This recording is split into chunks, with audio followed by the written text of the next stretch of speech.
Hey, welcome along to the Barbecue Talk Show. My name is Matt, aka Smoking Cues. Coming up on tonight's show, we've got Tom from BBQ Life UK. We'll have Cooks of the Week, and we're going to have a shortened pub club tonight. Thank you for tuning in. We hope you enjoy. First, forward from our show supporters. Rusty Barbecue Go brings 10% exclusive discount on all of their products. Meter bring us 15% discount worldwide on their products. Glow Baltic, and we've teamed up with them to provide quality birch charcoal, and we give you 10% off on that. And our latest show supporter is the Dusty Barn. They are making some incredible custom chopping boards, signs for your shack, bar, things like that. They're giving us an exclusive 10% off as well. Head over to the website, check those out if you want to get yourself those discounts. So let's jump into the Cooks of the Week. We've had a few come in this week. Remember, guys, if you want to get your cooks featured, if you hit up the Facebook group, drop them in there, and I can grab them and turn them into the Cooks of the Week. So let's jump into it.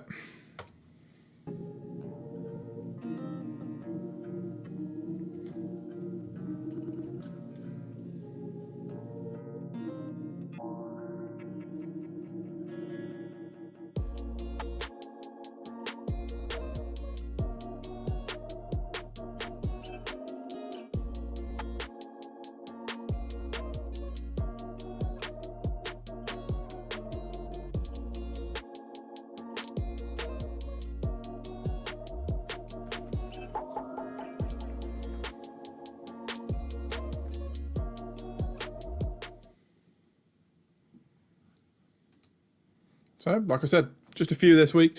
If you want to get those featured cooks on the show, either drop me a message or jump into the Facebook group and just dump them in there for me, and we'll get you featured. So, like I said, we've got Tom on from BBQ Life. We've had him on before. He's a returning guest. He was on about a year ago to the show.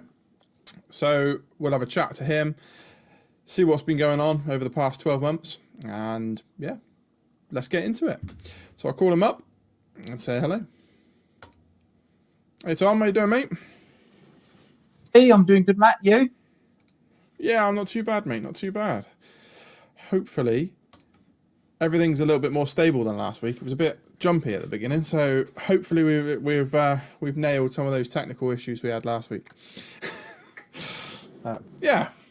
Everything's good. You had a good week? Done much cooking? A massive amount of cooking. We're moving our garden around, so I moved my shack from its original position, diagonally across the garden, and then we've been relaying artificial turf and putting some bearers in for a new decking area and things like that. So I've not done a massive amount of cooking. Did some burgers last week, as you put in the featured cooks at the beginning. But yeah, not done a massive amount this week. Been a bit busy with other bits. Fair enough. Spot on. Sorry, I've got a wife crawling behind me to get some socks. You couldn't write it, could you? I could love the curtain moving. That's brilliant. Oh man, what are we? 4 minutes in? I'm gonna have to edit part of it already. You should have tilted that camera down so we can just see her crawling along. Crawling I should have done, shouldn't I? Just watched her crawling across the floor. Oh dear. No, but we saw the curtain moving, which was even funnier. Oh man, well, that's made my day. I reckon that's my week sorted. Now you can walk past this time. Oh dear. Sorry, that's completely thrown me. You been Mrs. Smoking Cues? Yeah, she is. Give everyone a wave. You're famous now. Just like me. Are you done now? No. I'll take it out. Have a good night. Yeah, there we go. See you later, my love. That's brilliant. I love that. Quality. I'm going to leave that in the podcast because people are just going to be like, what on earth is going on? Oh, well, who cares?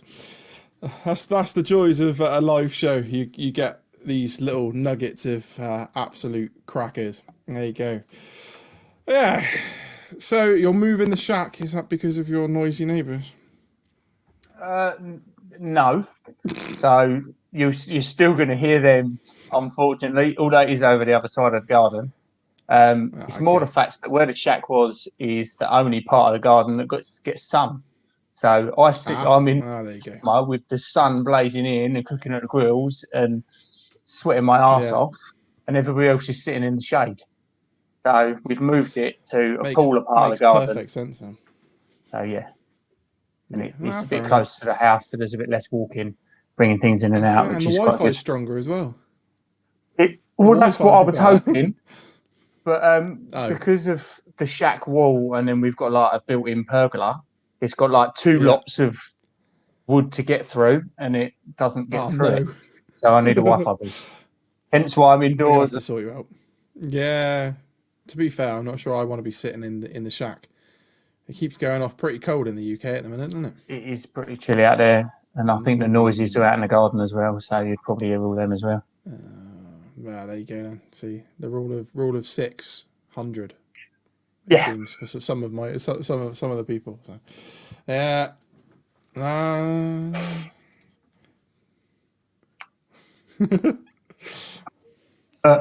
You see the comments and that. Yeah, she's coming. That means I best rein in my my profanities then. Unless that's the eldest one, and then it doesn't matter. So that's the middle one. So she's 11, 12 Profanity filter is. I'll try my best. Ah dear. So let's jump straight into some questions then. For the people that haven't seen you on the show before, tell us about your YouTube channel, what it's about, and what made you start it.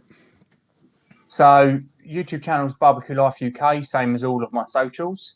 And I've decided over the last 12 months that I'm a budget barbecuer. So I haven't got a massive amount of spare cash. I haven't got loads of money to throw around and buy massive pieces of meat. Most of my stuff comes from supermarket, or bits come from local butchers.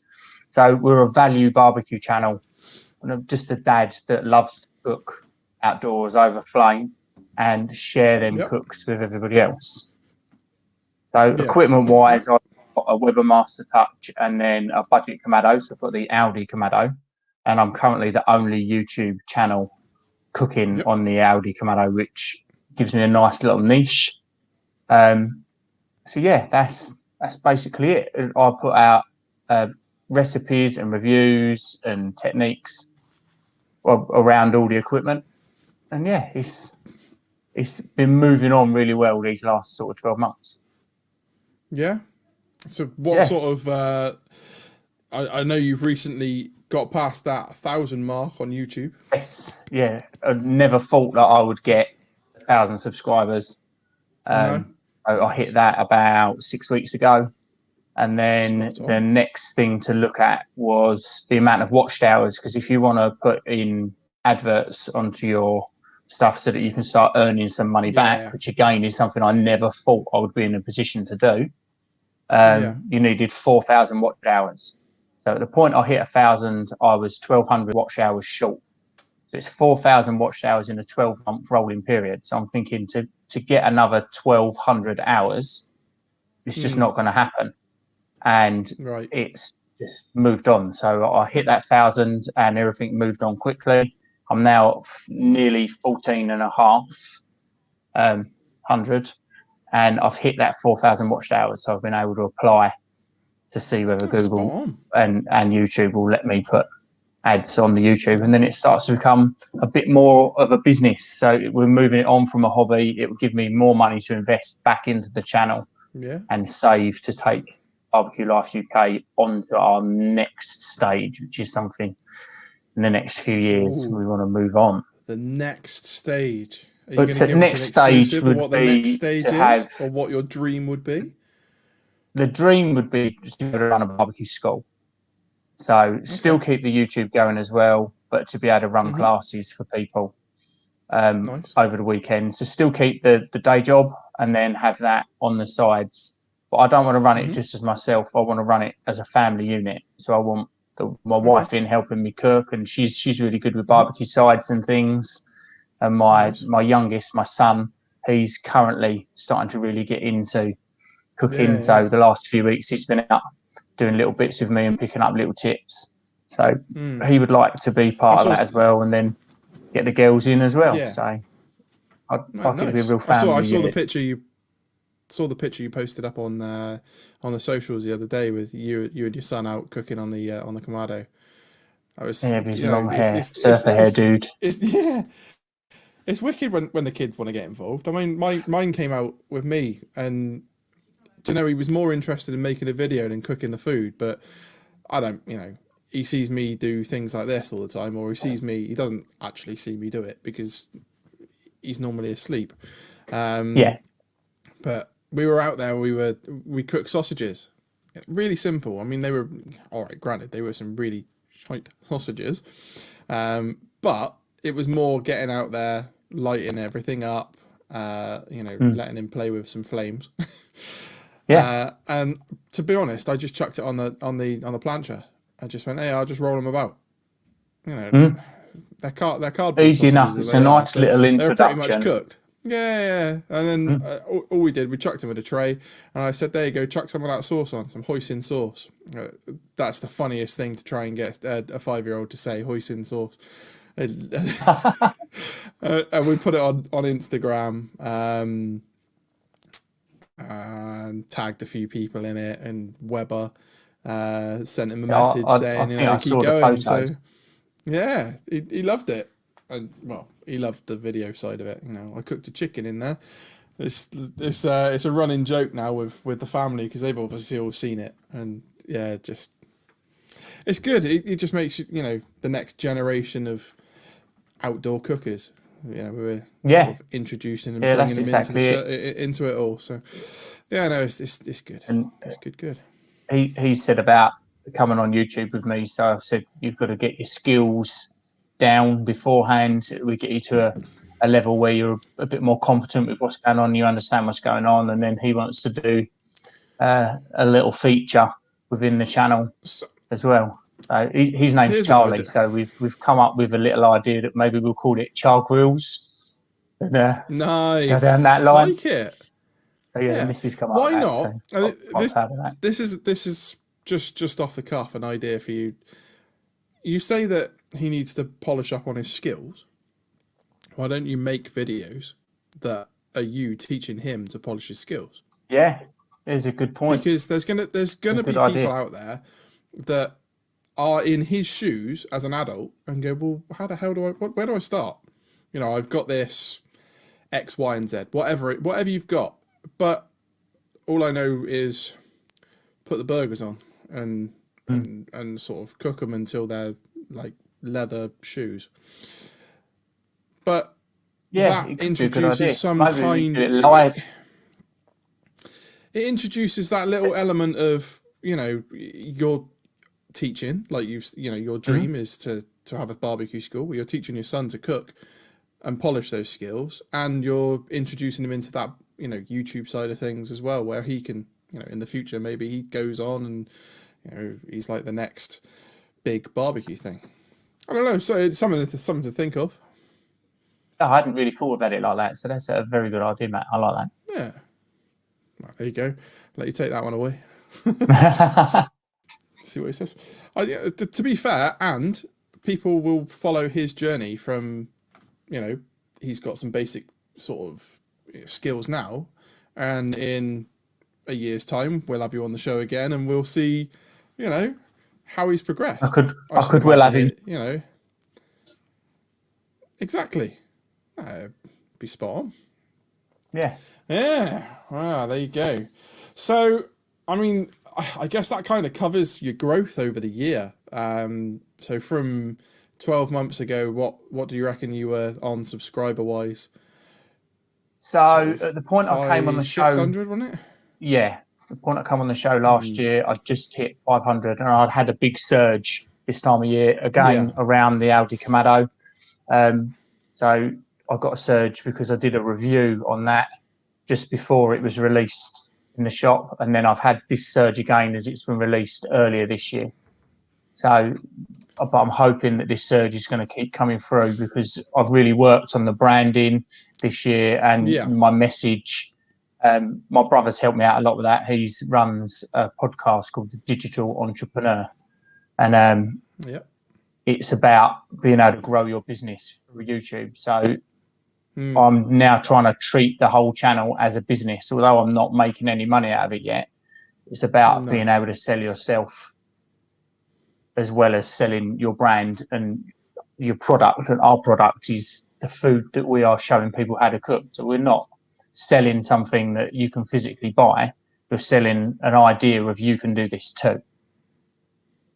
Yeah. So yeah, he's really helped push that forward. So if there are any other YouTubers out there, I'd seriously suggest having a search for that podcast. I'm not just saying it because it's my brother. It's helped me a lot. Yeah. I mean, you pointed me in that direction before, and I listened to them. And really good listen, and some stuff in there that it's simple, but you wouldn't have thought of. Yeah, that really does help. So yeah, definitely worth it. There's some real simple things that you completely overlook.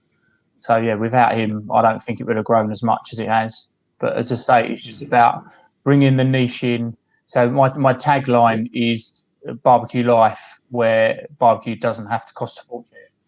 Because there's so many YouTubers out there that are spending a fortune, going and spending £70 on a piece of brisket and teaching you how to cook that. I haven't got 70 quid to spend on a piece of brisket. No. And I'd be too worried that I would mess it up. Ruin it. Yeah. Yeah, I'm in the same boat as you, mate. I'm reluctant to chuck a brisket on just because of that. You know, you're going to chuck 70 quid at a brisket and go, oh my God, what have I just done to that bit of meat? Oopsie daisy. You know, there's no recovering when it's turned into Gandhi's flip-flop. I just want to show people how to cook something without breaking the bank is my main thing. Majority of the people out there, especially in this last year, money's tight for a lot of people, but they still want to do their passion of being able to cook outside and cook decent food for people. And if I can help people do that without breaking the bank, then that's what makes me feel like I've won. Yeah, no, definitely. I agree with you. Definitely. There's a question there from Steve. Since getting his Audi Kamado, he hardly uses his Master Touch or his Weber Smoky Mountain. Is there any cook you would only use your Master Touch for? I use the Master if I'm cooking steaks and they're quite thin, so I'm direct cooking all the way through, then I use the Master Touch. I kind of flip between the AK and the Master Touch with smash burgers. If you've got a Vortex or other brand of Vortex, and I've got the B&B smoking one, and yeah, they're a cracking piece of kit and a bit cheaper than what the bigger brands are, run by a lone geezer who he's doing it for the love of it. So it's a real great piece of kit. But you can get a really good smash burger out of putting a Vortex down with a plancher on the top, and it gets. I'm now even starting to wonder whether I'm getting that hotter than I am the Kamado. So if you want a really good steer, then I'm not 100% sold yet. I'm still sort of testing out, and I think that will be probably a future video of doing a smash burger on each one, because I'm getting into these tests between the two pieces of kit. I put a video out a little while ago, like the Weber Master Touch versus the AK, and some different pieces in there.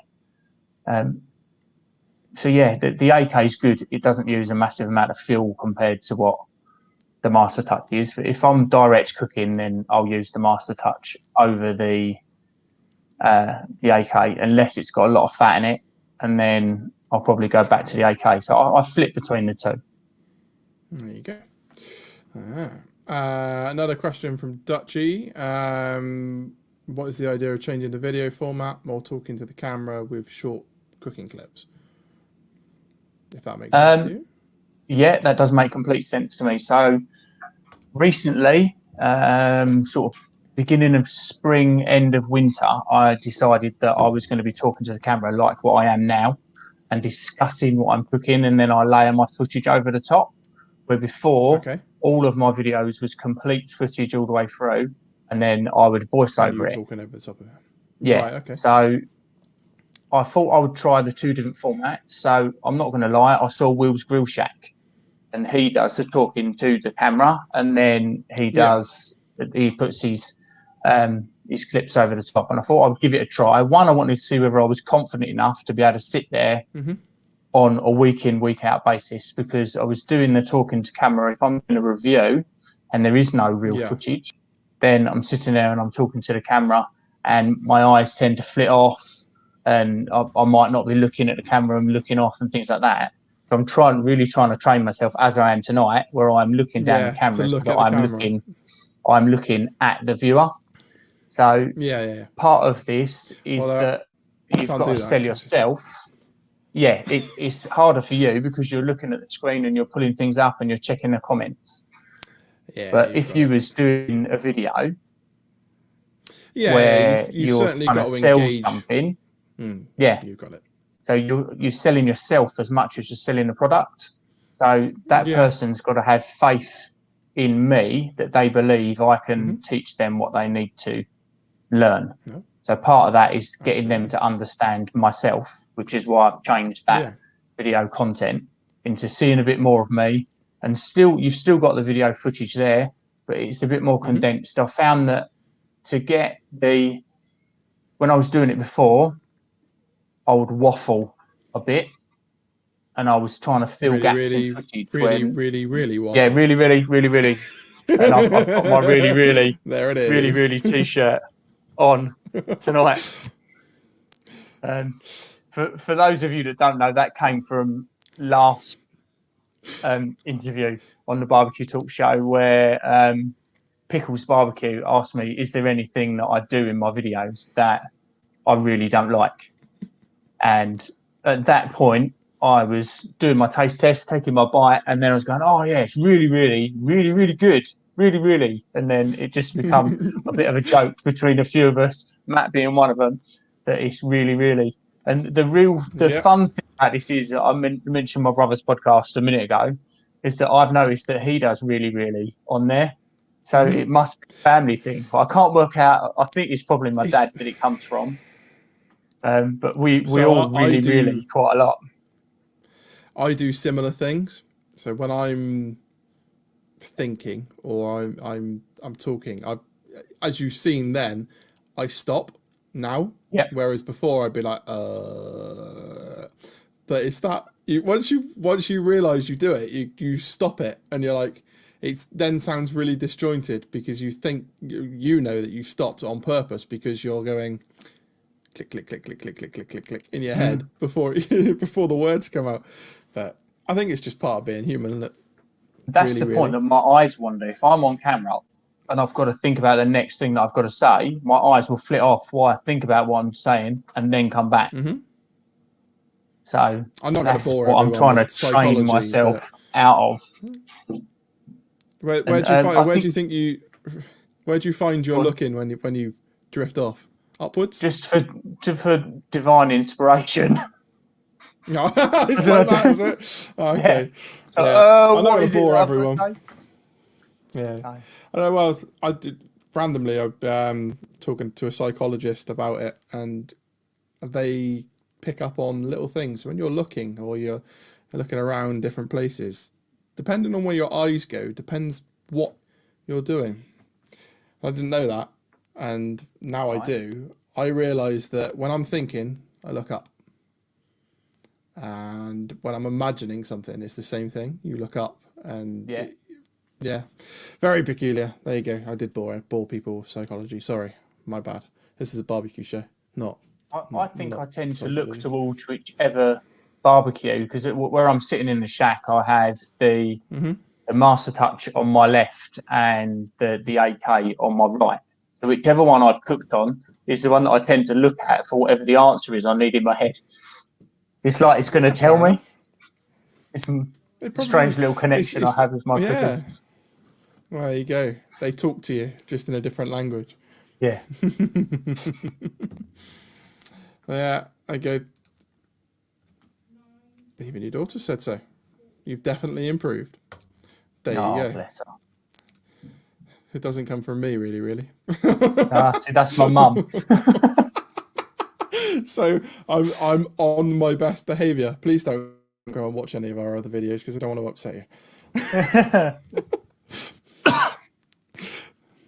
Yeah. So burgers around the world. Burgers around the world. My new little. Where did you steal? I mean, got that idea from? You didn't steal anything. Go on. What did I steal? Nothing. You didn't. Oh, burgers around the world. Go on, tell us about it. Burgers. I love burgers. So we have burgers every week. That's always Saturday night's dinner. It has been for as long as I can remember. And I don't want a burger that's the same thing every week. We got in a routine of beef burger, cheese, lettuce, tomatoes, mayo. So I want to mix it up. And then I've been watching. Do you watch First We Feast? A YouTube channel. So check it out because it's got a program on there called The Burger Show. And for the life of me, I can't remember the host. He's a larger Oriental-looking gentleman. He owns the Egg Slut franchise out in America. But on his show, he also has a bloke called George Maltz. And he is the self-proclaimed saviour of the American hamburger. So he does all these different burgers from different states and explains the history behind them and things like that. And I thought, well, if he can do that, I can sort of take from different states, but I can also be influenced by different cuisines from around the world. And then it helps put out different content, something that nobody else is doing. Yeah. And it's just a bit of fun more than anything. And at the point I was thinking about it, you guys, I cannot remember who the guest was, but you guys started talking about the Imbaji burger. So we're probably talking 5 or 6 weeks ago. And it was all at the same point that I was thinking I need to pull my finger out and find a new feature, something to help carry the show forwards. So the onion Imbaji burger is something that is going to happen. Yeah. But we're all going to have our own different... That was the show that I announced that I was going to do cooks around the world. All the same. We was all having the same. That's why I said you stole it. But no, we've now got Dutchies doing he's curries doing from around the world. doing curries around the world. Yeah, but it's all love. It means that we can all work together. So there's nothing to say that we don't pick a country between all three of us and collaborate. So I can do a burger inspired by that country. You can do a traditional cook from that country. And Dutchy can do a curry inspired by that country.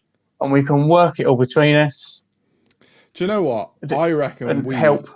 For the onion bhaji burger, I think we should have an onion bhaji burger off. Yeah, definitely. I'm up for that. Because I've got my onion bhaji burger. That's been in my head for years. And a lot of these burgers have been in my head for years. So the full English burger, which was the first one I put out for burgers around the world, that's something I've wanted to do since the beginning of the channel. Yeah. And that looked good. The first year I've got one question. Go on. I've got one question about that burger. How did you eat it? I just pushed it into my face. That's the best. Yeah, pretty much. I squashed it and I just pushed it into my face. There we go. We squashed it. So you gave it a good... Because it was tall. It was big. It wasn't a small burger, There was a lot in there. Yeah. And if I hadn't made the sausages into like a sausage patty and kept them as a sausage and cut them in half, it would have been probably Yeah. taller than that Impossible. as well. And Yeah, there was definitely. also the option of putting in a hash brown, which is a grey area in a full English, and that would have made it even bigger as well. But What do you mean there's a the grey plan, area in a full English? it is a grey area in full English, depending on your regions. Depends on whether a It's hash brown should be undeniable in that the it full should be on there. English or not. It's in an IKEA breakfast, so Really? I presume that Sweden are happy with it. That's not an English breakfast, though, is it? I've never heard of that. I thought, do you know what? I honestly thought hash browns were part of it. Right, there you go. Dutch is saying it's not English. If you went to, there you go. So if you went to Ireland, then they would have a potato cake. And if you go to Scotland, then they would quite happily put haggis with their full English. Yes, but and I'm sure England. I'm sure, You've just said Scotland and Ireland. It's not England. but we're all the UK, aren't we? So we all have that breakfast within all of our nations within the UK. Yeah, I guess so. So, all right. And Northern England will put different things into Southern England. So honestly, when I did the research, it completely blew my mind. It's the different things you've that just people blown will my put in there. mind. So, there you go. But the Scottish bird I'm quite looking forward to when I do that, because I'm thinking they invented the deep fried Mars bar. So if I can sort of incorporate that and have that in with a beef patty and then sort of squish it down so all the chocolate and the caramel sort of oozes around it, I think could be quite different. I know you're not one. You? No, I'll eat a bad Mars bar. Stick one of them in front of me. I used to eat them when I was at school. That's probably, they're terrible. But I don't know whether it'd work in a burger. I didn't know whether a hot cross bun would work as a burger bun. I can vouch for things like sweet burger buns, like a croissant. Have you tried a croissant yet? I've not had a croissant as a burger. I've had bacon in a croissant.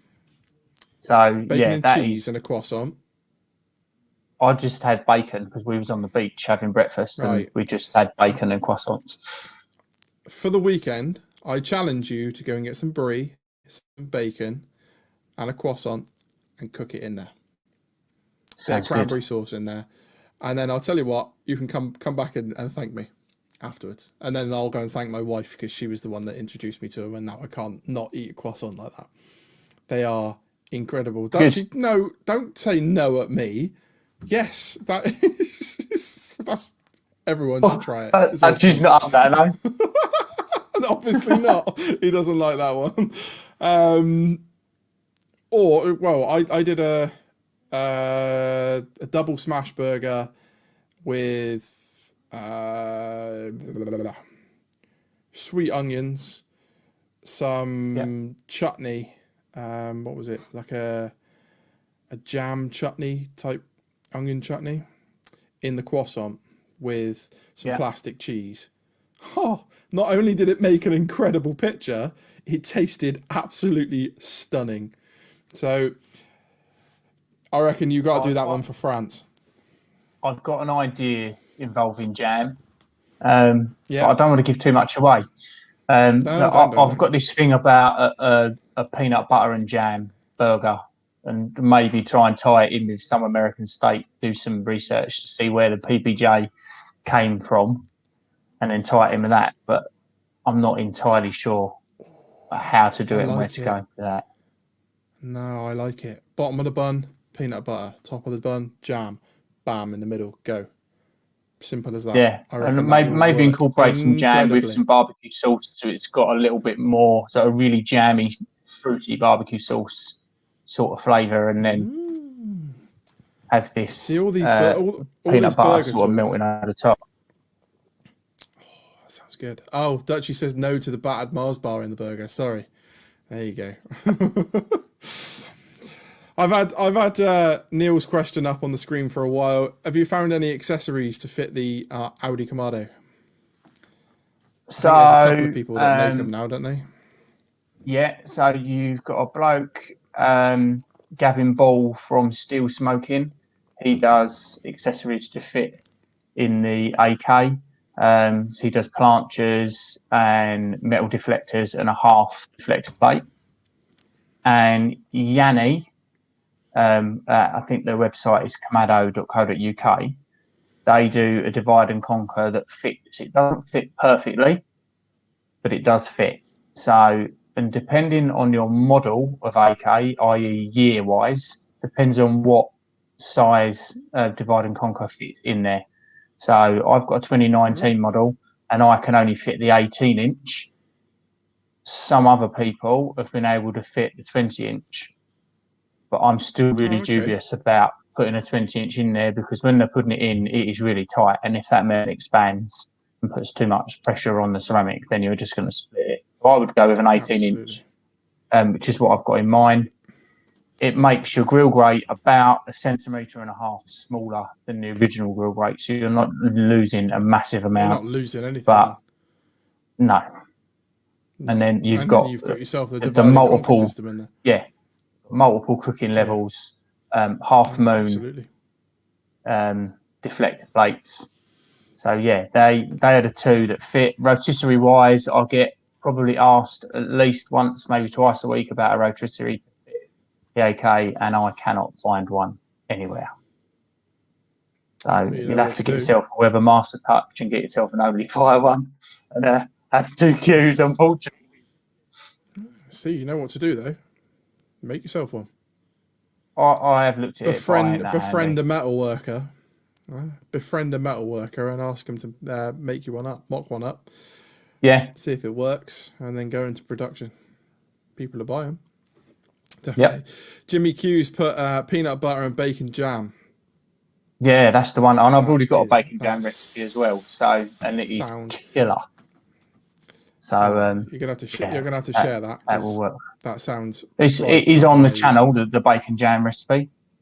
I believe I've got whiskey in it as well.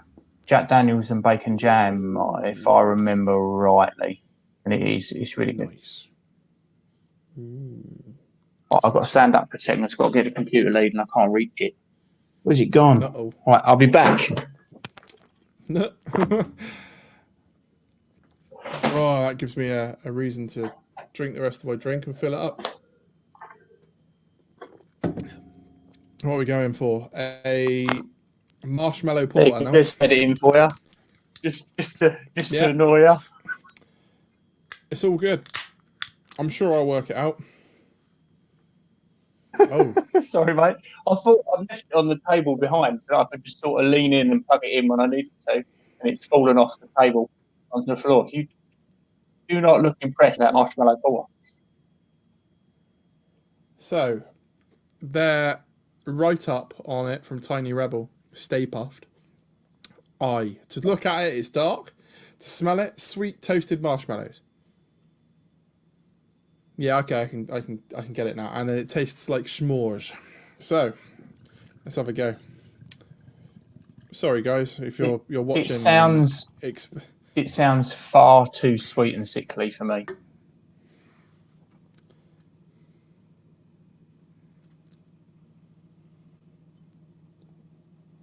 It's very dark, isn't it? Oh, but it's good. Yeah? Oh, but it's good. Could you drink more than one? Still got that nice bitter taste to it. Still bitter even with the sweetness of the marshmallow. Cool. Even though it's like supposed to be sweet, it's just it's getting better. It's got like, oh man, that's wicked. So it's got that nice sort of bitter taste of a stout, and then as it's gone through, that toasted marshmallow taste is just sort of grown in my mouth, and then it's just disappeared. That's really good. I like that. I think I found myself a new favourite brewery. Oh dear, this isn't good. For someone that never used to drink, I seem to have acquired a rather expensive taste. Oh dear. Right, back to the questions. Sorry, going on a little bit of a sidetrack with some beer talk. UK barbecue scene. So Give me in 2 seconds, the Matt. past.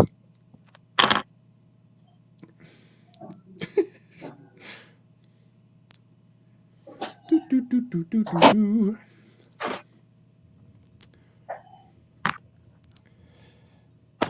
Anyone has any Still burger not ideas? Chuck them in the chat. charging. Right, we have to change the lighting.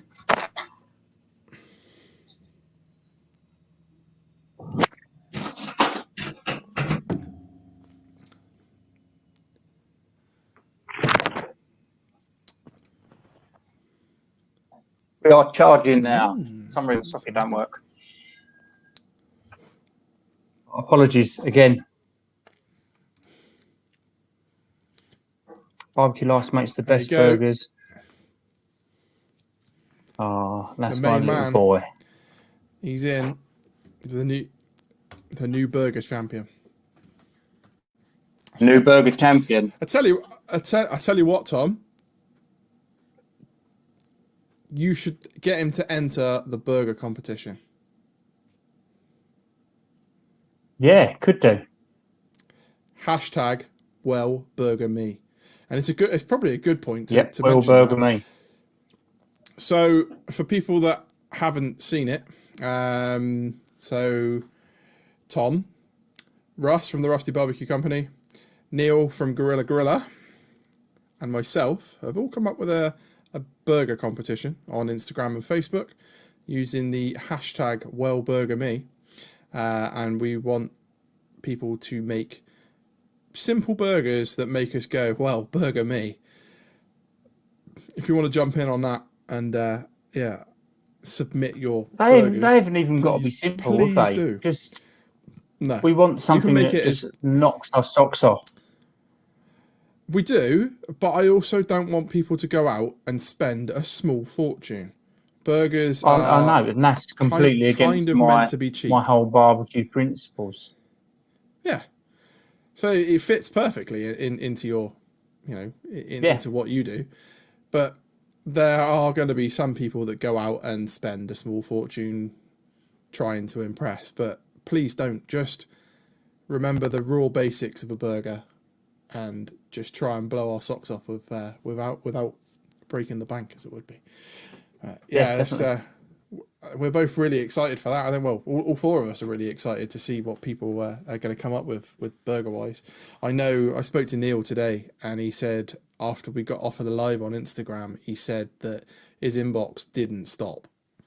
He said he had hundreds of messages asking, people telling him what they're going to do and everything. So, hopefully we're going to get quite an uptake from it. And for anyone that's watching that wants to get involved, please do. Because we've got some cracking prizes to give out as well. Yeah, we really do. So we've got a Thermopen. We've got one of those vortexes that we've talked about earlier from B&B Smoking. There you go. He's giving away one of his vortexes. Rust is giving us one of the gift boxes that has featured on the show before. And Global Baltic as well. They're going to give us a bag of charcoal for you guys to cook more burgers with. So please do jump in. For those who don't know, Russ from the Rusty Barbecue Company, he's a rub wizard. I think is the only way to describe that man. That the things that he can do with simple ingredients and blend them in the way that he does. It knocks me off. Is what I'd say is there's two barbecue rub wizards in this world. One is Uncle Steve in the States, and the other is Ross in the UK. Every time I say this, every time I mention him, every time I put something on one of anything I cook, I just go fucking wow, how has this come out like that? It's magic. Russ puts in so much time into the development of his own rub sauces, everything. It's incredible. I mean, we talked offline, didn't we? We were going to have I came up with a really stupid name for it. A rub down or rub off. Let's have a rub off. You said a rub off. So proper Friday night internet Yeah, absolutely. entertainment there. I mean, Two geezers So- having a rub off live on having a rub off YouTube. in a corner somewhere, quietly. So, I mean, today I've cooked a gammon joint and a whole bird, whole chicken on the Traeger, and all of them got coated in Russ's stuff. So the gammon joint went in with the Christmas honey hock powder. That came out lush. And then the chicken went in with core powder. Chook chalk and the Oriental salt and spice stuff. And those two blended together, man, Jesus Christ, they come out so good. My favourite. I'm not going to So lie, I haven't like- put them two together. You need to. The Oriental I'm sea not salt, I joking. tend to leave that just by itself, but I need to get that. So, like the chicken wing, I did chicken wings just with the Oriental salt and spice on it. And they're Wow. so good, aren't they? Oh my God. I was like, Yeah, seriously, I used just this. Man, it is unbelievable. I used it in the video that I put out there. So I did chicken wings, fuel dome versus direct grilling. So I did some direct grilling on the Kamado and used the fuel dome on the Webermaster Touch because I wanted to look at the difference between the two and see whether we could replicate the crispiness that you get from a fuel dome just by grilling. Yeah. And the differences was massive. But the rub that I used was that the Oriental sea salt, and then I used the sriracha. And I think there's a bit too much sugar in the sriracha for direct grilling, so that took on a little too much colour. Wasn't I didn't cremate it, but it was a bit darker in places than would have been ideal. But that was the whole point of the video. You were talking about the two differences between the two. But I bit into the wing with that Oriental rub, and my face tells it all in the video. It was just like, it's like, they are so good stuff. It's I'm looking forward to it. I'm going to whack it on some ribs, I think, and Chinese ribs, like a dry rib. I think that could work really, really well. Really, really. See, I'm thinking like a little bit, like just a touch of the cherry cola stuff and a heavy hit of the Oriental salt on your ribs. The cherry cola the rub will give it that colour of the Chinese ribs and like a nice sort of sweet punch to it, but the salt and the chilies will overtake and they'll just... Oh, I want some ribs now. Oh man! On the list, I think that'd be this really week good. coming or the week after. So, if you had to pick one of Russ's rubs, what would be your favourite?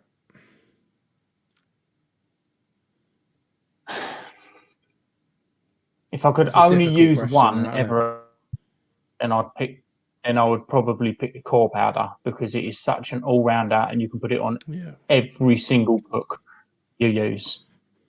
But I'm a massive fan of the sweet soul, which it's nice, almost like a fajita mix to me. It's got them warming spices, which I presume is a cumin in there, but I'm only presuming that because I am no wizard when it comes to things like that, what Russ is.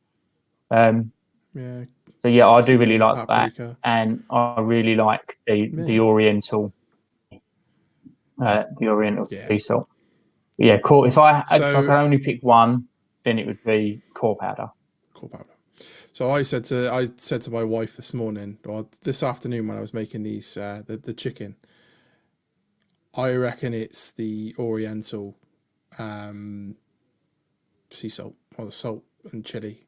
I think that's probably my favourite one because it's just so simple, but yet it tastes absolutely incredible. I do completely agree. To be fair, there is a large part of me that, there's a large part of me that has a lot of love for the chip dust. just because I might Obviously, have given was Russ honestly the what I was shoe up the expecting you to arse to say, release it. because It, and to be that fair, came it was from until me I being on the show discovered last the year. Oriental. Yeah, absolutely. To the Yeah. point where I've started experimenting with the chip dust. I've added a few, like a little special ingredient that the flavors are absolutely on point. Excuse me. With the chip dust, it really is. So I gave Russ the challenge of making the chips extra crispy. Right. In fact, I didn't actually give Russ the challenge. I gave myself the challenge to make them extra crispy. So I've added one ingredient to it, and I'm not joking. The flavors are all still there, and you get that like sort of triple cooked chip Yeah. effect. So I Are you able to divulge your extra ingredient? people are gonna laugh at this, but it's semolina.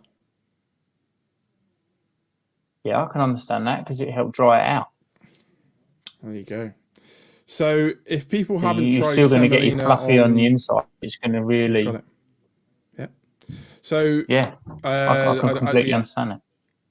People might not necessarily know what that is. I don't necessarily know what it is, and we always refer to it as salmonella in our house because it's quite fun to get it wrong on purpose. If you've ever had a pizza from a popular pizza place that rhymes with Ronimo's, then they use semolina on the base to get it extra crispy. And to make it extra crispy on the bottom. Now, the reason we use semolina is on a roast dinner. So we will chuck semolina in a bowl with some garlic powder and some sort of blended mixed herbs. Mix it all up and then sprinkle it over your roast potatoes. Right? Not because we can't get extra crispy potatoes by not doing it, but it's just that added flavour and that guaranteed crunch blows it away. So at the minute, I'm just toying with the weights of how much semolina you need to put in to the chip dust to go back to Russ and say, right, there you go. That's the ratios to get a really good crunch. And then I want him to release one that's like chip ducks, you know, like the old school Walker's crisps when they released the extra crunchy. They were like XXL crunch or whatever. I want him to do one of those, but for chip dust. So we'll see what happens. He's now got me thinking, because I'm another one that I'm really in love with. That's really simple is the herby garlic butter. Oh, yeah. I put that on so much stuff. So I'm now thinking, like you said about the roast potatoes, add a bit of semolina to that and put that on the roast potatoes. Blow your mind. Like the packet on that says about putting it on potatoes and things like that. The best thing I've put that herby garlic butter on is salmon.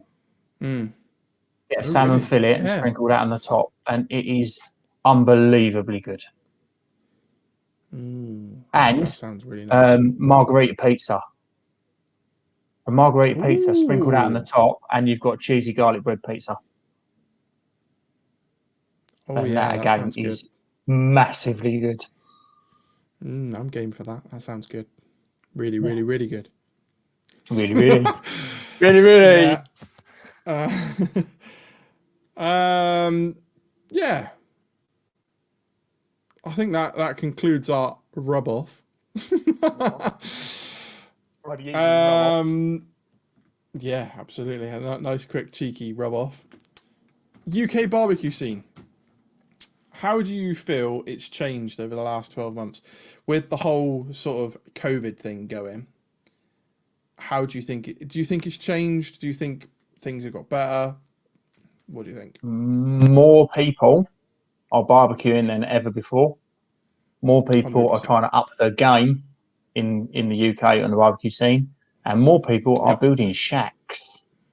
It is not just about showcasing your food. It is about the whole barbecue experience of come and look at my man cave, and then this is what I can cook for you in it.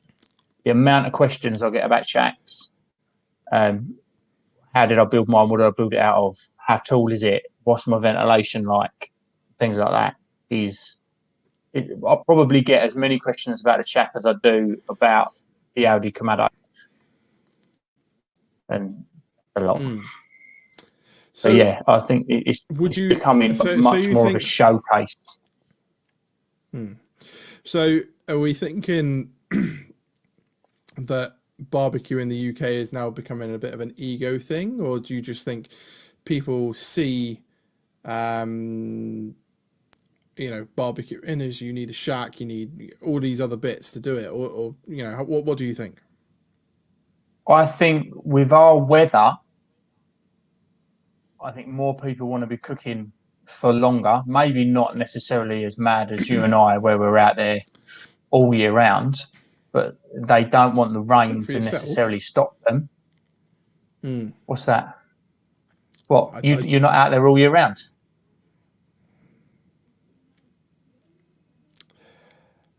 No. I've admitted this on other shows that I am somewhat of a seasonal barbecuer. However, I think things have changed with the addition of the Traeger. I think things have massively changed. Going out, waiting sort of 20-30 minutes for a Weber kettle to fire up in a chimney starter in the pissing rain, I think things like that, I can go outside, I can plug in my Traeger, press the go button, go back inside again, and then it'll go beep. Yeah. It's up to temperature. Come and chuck stuff in me. It's gonna be a complete game changer, mate. And I think I probably will. You'll find me out there at Christmas when it's 3 foot of snow, doing whatever. I think that's going to change the game. I was not one for. I mean, I built my shack over lockdown, like a lot of the UK did. I did mine on a complete shoestring. As did I. I think my total cost for my shack, which is 1.8 meters deep, 2.4 meters long, my total cost was 60 quid. I think I spent more on screws than I did on anything else. Yep.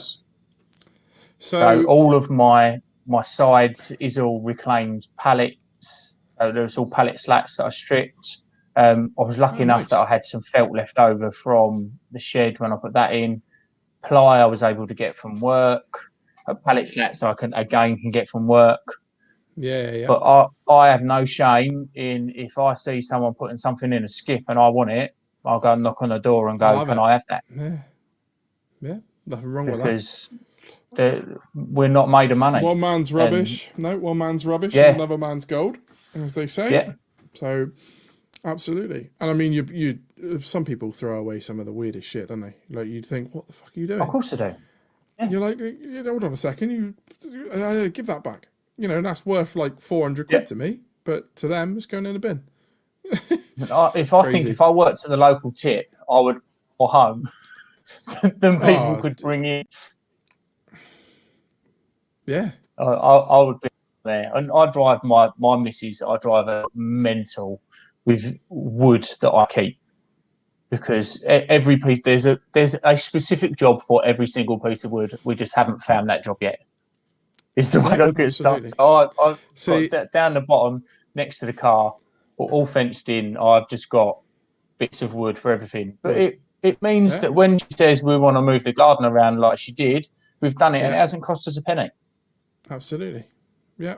Nothing wrong with that at all. I've done the same thing. I made garden furniture out of pallets. Nice, we had easy that, thing and we've just recently moved them on. Yeah. Which again, I'll put them out the back with a sign on it saying these are free. Just take them. So I've passed that on to somebody else. No, fair. I mean, there's people out there that are stripping pallets and screwing them back together again as furniture and selling them at a fortune. It's crazy. And when you can do it yourself for the cost of if you can find the free pallets, then you're laughing. fire away. They come out awesome as well.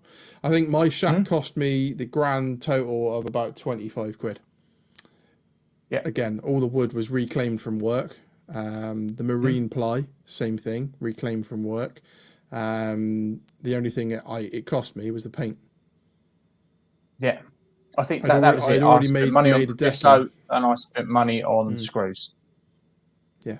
No, I didn't even need to use it. You reclaimed stuff from work for screws as well. So, yeah.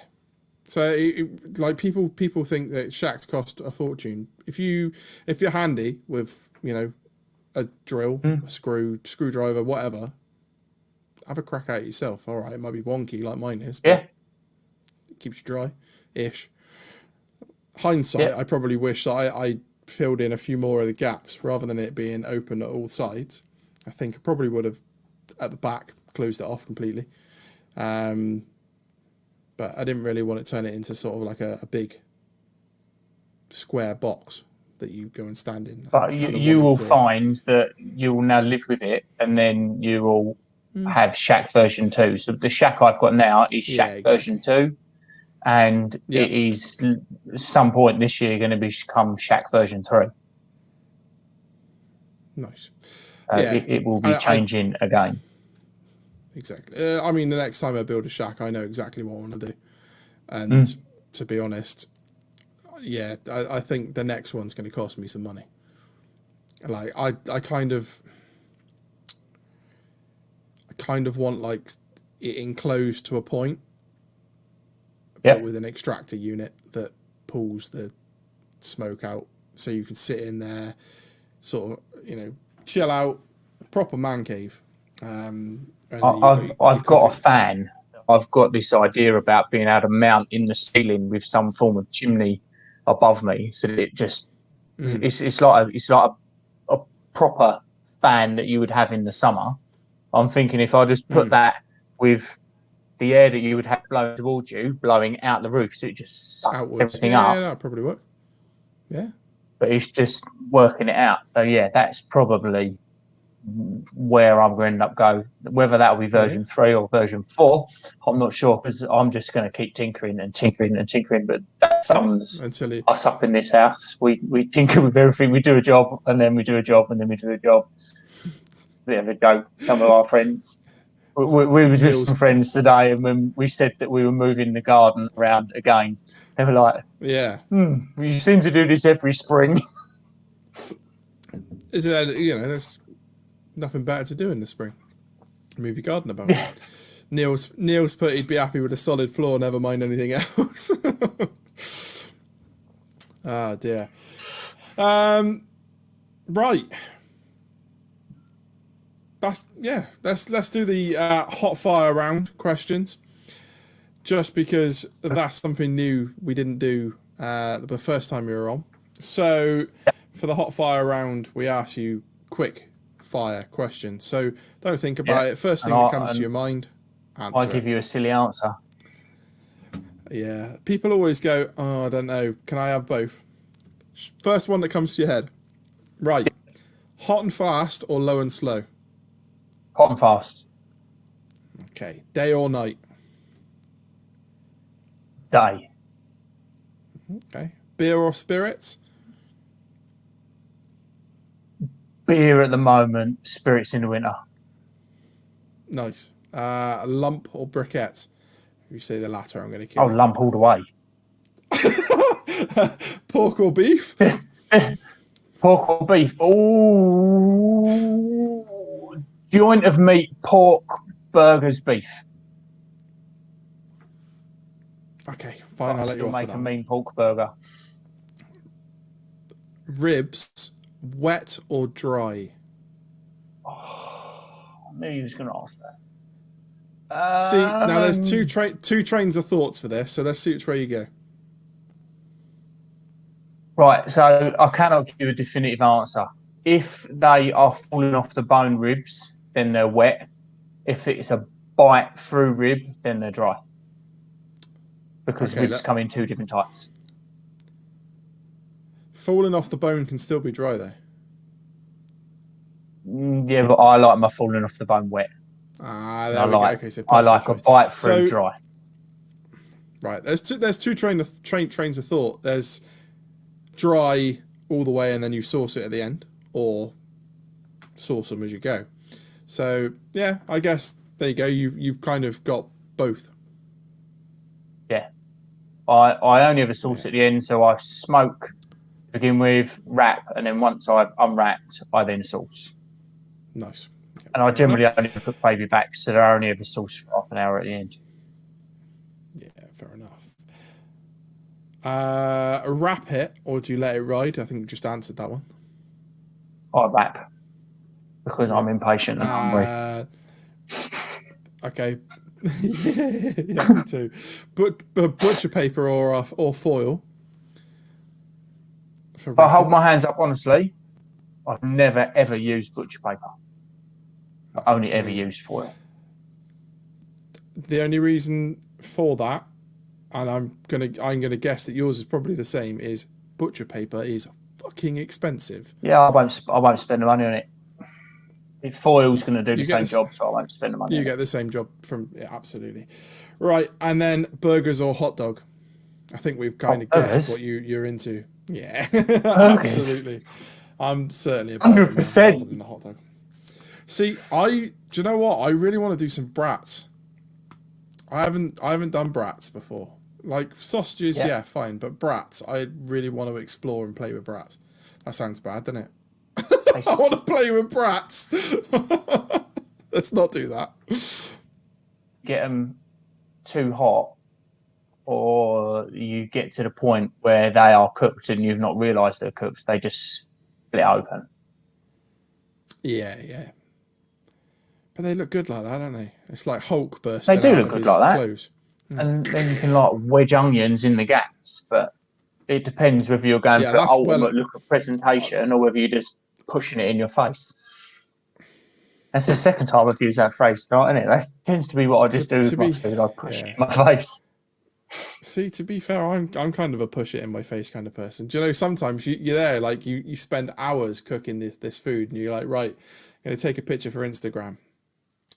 Oh no, I'm not. Sorry, too late. It's gone on my face. Fuck, you can have a picture of the empty plate. Oh yeah. Whoops. And yeah, I do that far too often. The Korean burger that you showed in the Cooks of the Weeks at the beginning, that burger is something else, mate. The barbecue it looks good. Is so easy. So I've got a shorts video for the barbecue sauce, and then I've got a Burgers Around the World video for the whole cook. And the thing with the Korean burger is that they cook the burger and they leave it on the flat top for ages. So they smash it and then they put grilled onions on the top, and they don't flip it. They leave it for ages. So when you flip it, it is like mahogany brown on the bottom. The char that it gets is unbelievable, and it's near enough cooked through before you flip it. Flip it over, bit of sauce, plastic cheese in the bun, push it in your face. And we've had them. I guess they are really good. The only problem is with smash burgers, you really, really, really don't. I just did it then. Really, really, really. Really. You don't need a huge amount of time to cook it.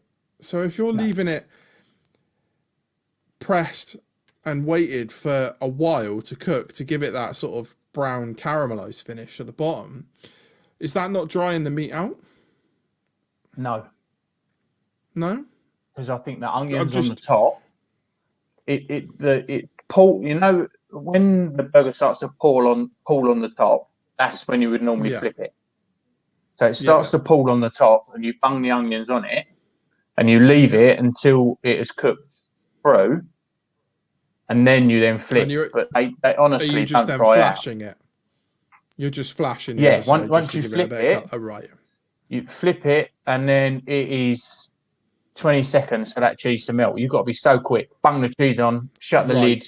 Okay. A little bit of if you've got time. And like, when I did the video, I didn't have the water with me, and I knew that I hadn't got time to come in, grab a glass, fill it up, come out, and put it on to give me a bit of steam because it was too far. too far gone. Did And you have they a tend can to of really beer with you? blacken their onions. No, because it was Right. about 9:30 in the morning. When I shoot my videos, I literally It's do the early. school run, and I come back Yeah. and I'll have a burger And for then get straight into breakfast, it. and it's 10 o'clock in the morning. Because I do Okay. that because of the noisy neighbours. They don't come What out of pain in the the ass? stoned coma until about 10, 11 o'clock. So that gives me that time in the morning to Some be peace out in and the quiet. garden while it's quiet before they start coming out and shouting and hollering and using all of the words that we shouldn't say on YouTube because we'll get banned Wow. as the general Sounds like language. you've got a really good set of neighbours.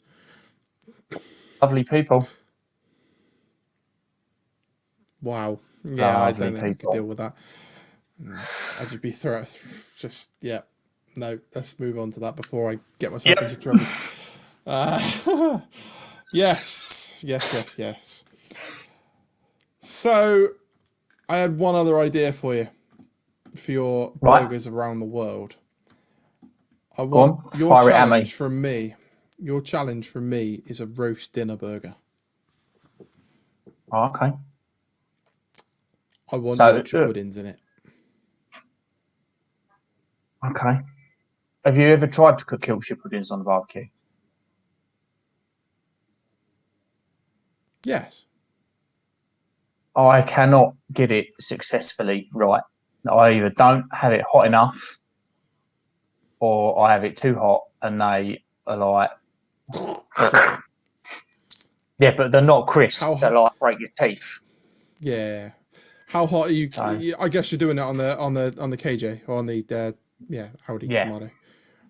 I think I've done it How on hot are you going? the Audi Kamado once, and I've done it on the Master Touch once. The Master Touch didn't get, hot enough, and then the AK I got too hot, and then I kind of just was like, yeah, I can't bother with this. And the main reason for doing that was because, again, how hot are we talking? Master Touch, the gauge on the Master Touch said 220, but we know that ambient temperature within there might not actually be 220. Chuck another 15, 20 on. Yeah. And then the AK, I think I went again about 220. But I know that my thermometer on there, I've set it so that what I get on the thermometer is what I'm actually getting at the grill grate. Okay. So I've played with the dial on it, and it just didn't work. But I think it's because the thing with the Kamado is you've got direct heat underneath. Yeah. Where with the Master Touch, you've got your charcoal baskets either side. Even with the direct underneath, and I think I used a metal deflector, and I'm maybe coming to the conclusion that a metal deflector reflects heat back up as well as it does break in it, but it's not as efficient as a ceramic one. Yeah. Because it gets as hot as it does, it reflects up. Yes, Matt, with maple glazed carrots. There we go. That's my missus. I like the sound of that. Maple glazed carrots. That sounds banging. Maple glazed carrots. Loads of gravy. You've got a Half Moon pizza stone or soapstone. I have now got the NAD and C, yeah. So it's time to have another play, I think. It was something that I tried before. Give it a go on the soapstone and see what it's like. I'd be interested to see how you get on with it. Yeah. I've got this harebrained scheme about reusing pulled pork. So I wanted pulled pork in a Yorkshire pudding. So instead of having like toad in the hole, I wanted pulled pork in there. So I tried it a couple of times and I just couldn't get it right. And then I got the ump with it and was just like, nah, I'm moving on. I've got other things that I can cook with. So it's something I need to go back and have a look at. So maybe this can work with your burger. So maybe I can like shred some beef and put that in there and cook it within it and then have it in a burger and maple glazed carrots. I'm thinking cabbage. Look, you've got the whole brain is just like in overload with like ideas it. now. This is how I work. Like Yeah. I've got an A4 diary that lives with me. It's if I'm at home, That you it's just write it out down. where Yeah. I put it. If I'm at work, it is with me, and I get this stupid idea in my head of something, and I'm like, I've got to write it down because I've got to make it. I'll And forget I've it. got like Absolutely. 2 A4 pages with all these ideas of things for the channel, and Yeah. it's just finding the time to do it all. I've just got to. My head is always. I'll wake up in the morning and think, "Oh, I haven't done that. Why haven't I done that?" Write it down. I'm thinking The the brain Yorkshire is just in puddings. overload. The Yorkshire puddings Go on. need to be the bun. Yeah, I can understand that. Do Maybe you a know bottom what? bun and then a normal burger bun on the top so that things can sort of fall into it. How about, are you going to do cabbage? Mr. G's in the Definitely. house. Mr. G. Oh, I Mr. hope G, you're we well, miss you, brother. man. Much love, bud. Honestly, dude, much love to you, man. Going through a lot, and we love you. We sure do, Send mate. kitties. Mwah. We hope to see you soon. Yeah, definitely. We miss you. You're going to do cabbage? Definitely. Cabo Nero. Proper cabbage. Dark, Okay. dark, How dark. Or about spring greens. cauliflower? Cauliflower's so shit. It is the shittest vegetable of them all. I'm just trying to think of an idea for topping. So if you use the head of a cauliflower, smoked cauliflower cheese type top Yeah. on top, then you've got your potato, your cabbage, your gravy, all coming down onto like your pulled beef or whatever you're going to do for your filling into your Yorkshire pudding, and it's all sat together. But it's still got to have a burger patty in there. But that is the Well, rule you're gonna with this is yeah. that I cannot It's always got to have a burger patty. miss out a burger patty. So, but it doesn't have to be beef. So we could do it with a pork patty. We could make a chicken patty. But it's got to have some form of mint. And Does it have to be? Does it rule in have my to be head a is it's got to be patty? minced. Yes, it's Oh, got to be minced. So you that couldn't they just are have like my a whole only chicken rules. breast? No, because to me, I know that when we're doing Well Burger Me, that we've said that we will open that up to, so long as it's meat, cheese, bun, and then whatever else they want to put in there, however the meat comes, or vegetables, if that's people's choice, however that comes is up to them. But the rules that I've set myself for burgers around the world is it is minced whatever. So whether that be pork, chicken, beef, fish, it's got to be minced and made into a patty. So yeah, that's the rules I've set. Fish. How do you feel about a fish cake? Fish cake burger. I don't know because it's in the breadcrumb. Fish cake, tartar sauce, and then just some chips layered on top. Yeah, but to me that becomes a fish sandwich rather than. Well, yeah, but it's like another traditional English meal, isn't it? It's fish and chips in a bun. Fish and chip burger. Yeah. But that's the problem is now we're sort of focusing very much on the UK rather than burgers around the world. Argentina. So there's nothing to say that I won't do roast dinner, but it hasn't got to be an English roast dinner. I might mix it up and do something else. I could do minced turkey and do a Thanksgiving style. Yeah, that'd be good. I like that. Chicken fried but that burgers. Means you've got to wait till November. What was that? Chicken fried burgers are awesome. Steve's just Yep. sorry, I forgot to click the button as I said it. There we go. My bad.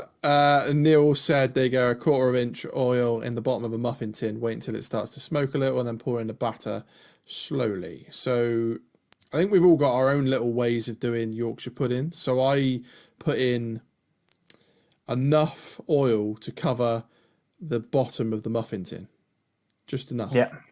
And then when I pour in the batter, I pour in enough for the oil to disappear, and that gives you like proper butch Yorkshire puddings. If I'm cooking Yorkshire puddings in the oven, then my Yorkshire puddings are cracking. My missus will vouch it's just for that. getting it on the barbecue to work. I just can't get the temperatures right out there, but that's because I gave up, and I shouldn't give up. I reckon the person to hit up for Yorkshire puddings, how to do them, would be Sue Stoneman. 100%. I reckon she definitely knows how to do it. 100%. Yeah. Like, she knows how to make everything else in a KJ. So I reckon hit her up and ask her. Oh, cranberry sauce as well. There you go. Definitely. There you go. You could do a Christmas burger with all the trimmings. A turkey burger, pigs in blankets, cranberry sauce, stuffing. Get in my face right now. Very nearly did it last year. But I decided to go with, what did I do for Christmas? I did a starter. So I did prawn cocktail on the grill, and then I did ultimate pigs in blankets, because pigs in blankets aren't Bessie's. It's cheating, Dutchie. I wasn't going to say it, but earlier on, you said I can use this. when you said Yorkshire when you said getting Yorkshire puddings right on the barbecue, I was like, well, you could just go down to the shop and get some pre-made ones, and then just heat them up again on the barbecue. It's been on the barbecue. I reckon I'd get some stick for that. I think you would as well. So I certainly give you some stick for it, just because I know where it's come from. Maybe that can be an April Fool thing. And I tell you what, like, going on April Fools, I'd got so many little ideas in my head for doing an April Fool's video for this year. Yeah. And then I was sitting at work, and I looked at the date on the iPad for like opening up my work tickets for doing what I've got to do. And I thought, oh, it's the 1st of April. I've missed it. Because it's just like the time flies. I wanted to do this and I wanted to do that. And yeah, it's just gone. I'll tell you what, there was some absolute crackers out this year, wasn't there? Yeah. Right. For we said we were going to... You cannot beat what Marcus did. I believe it was last year, where he said about you can cook anything outdoors.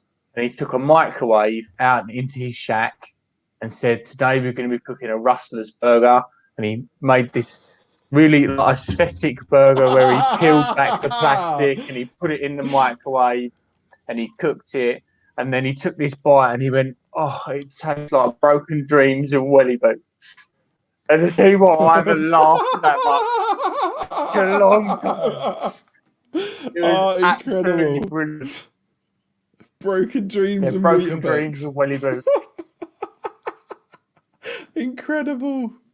Oh dear. See, fantastic. I wish I was that creative when it comes to things like that. But like, I'm all right when you corner me, like now, like my humor will come out easily. But if you say, oh Matt, you need to come up with something to do for a video or whatever, I ain't got a clue. I just get that creative block straight in every time. Right, I'm very aware that we said we were going to try and do an hour for the interview. It's now an hour and 25 minutes. So, shall we move along into the pub club? Invite bring some people in. Avid listeners in, and let's have a chat. So, thank you very much for coming back on the show. It's been a pleasure having you on, mate. Now is your time to shine. If you want to plug all your social medias and everything else you do, give everybody your details. So YouTube is just Barbecue Life UK. As I said, only YouTube channel dedicated to the Audi Kamado. I also use the Weber Master Touch. Maybe looking at getting a pizza oven at some point, but that's up in the air.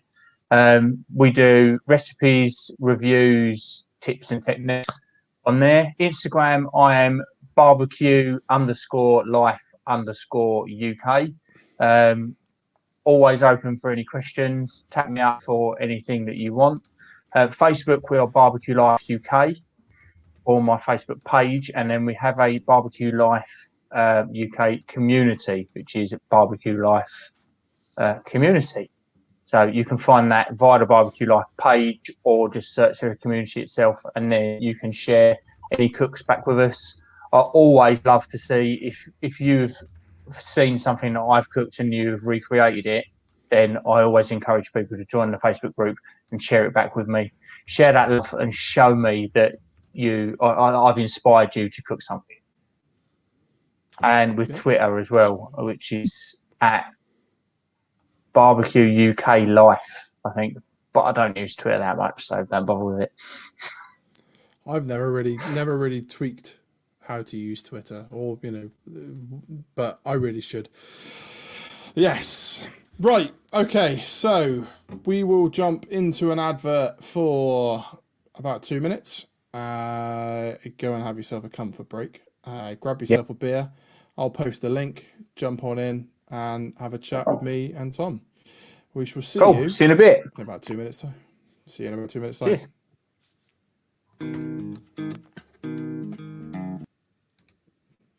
Run advert, please.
Welcome back to the pub club. Has my internet Still got a given little up bit. today? Wrong way. It's just jumping all over the place, man. Doing my head in. So I've just finished that Stay Puffed, and it's got like quite a thick syrupy finish at the end. It's quite nice though. Not sure that it's like it as you're drinking it. Yeah, I don't know. I mean, it was nice. It wasn't terrible, but I don't know whether I just... Is that the first one you opened tonight? Yeah, so cherry, bomb... Yeah, that's the one I want to know what it's like. Which So one? what was the cherry one like? Cherry. Remember when you were a kid and you had cherry drops? Yeah. That. Had that taste about it, and you still had that hint, that IPA behind it. Yeah. It's nice. Yeah. It was really good. Are you banging in the beers now, mate? Yeah, Ryan, certainly. You know, you've left such a big gap in the show, mate, that I've had to take up your drinking spot. So please hurry back, because I'm not sure my kidneys are gonna deal with it. Liver, kidneys, liver, whichever one processes alcohol. No, I'll tell you what. Since having Phil from Brew Shack Barbecue on, I've found a love for craft beers and other bits. So yeah, it's been I love IPA. a great little adventure. In fact, I'm going to go and wash my glass out, and then I'm going to crack open this little beauty, because I am really hoping The jam it's gonna donuts taste- one. I'm hoping it's going to taste amazing. I've had my eyes on this one for so long that I'm just like, I want it. There he is, Mr. Hobo. I didn't even realize today was Friday. What have you been doing? Have you left your head in the sand? Evening. Right, I'm gonna go and clean my glass. It won't be long. Howdy. Right. How are you? I'm good. I was over at the neighbor's house sitting on their porch, and I go, oh, fuck, it's Friday. So I missed the entire show. Well, it's only me. You didn't miss much. Well, I like No, it's been learning a good about laugh, actually. I'm not gonna drink it. Just demonstrating. I'm back. Here she is. I didn't even know you left. He's back with his washed out glass. 9%. In the shower, or have you literally just jumped in now? No, he's been asleep again, like normal. He was sleeping last week. I'm obviously not interesting enough for you, Hobo. No, I was at the neighbor's house, and I'm like, crap, it's Friday. I was actually up early somehow, and on our show last night, in the first 15 minutes, we had 5 or 6 super shots. I was fucking hammered in the first 15 minutes of the show. See, I'm glad that, you know, I haven't got that many followers on YouTube that we can do super shots. Because, to be honest, that is not happening. You know, about 5 minutes in, we wouldn't have a show. I'd be absolutely fucked. That's what happened last night. I looked at Rob and I go, the more I drink. I looked at Rob last night at 5 minutes in, and I go, you better keep track of the chat tonight, because I'm no help to you. So we're going for to look at, it's red. Nose, to smell it, is jam. Taste, jam donuts. It smells like jam. It smells like jam. What's it look like in the glass? Hold on, I am pouring it for you now, sir.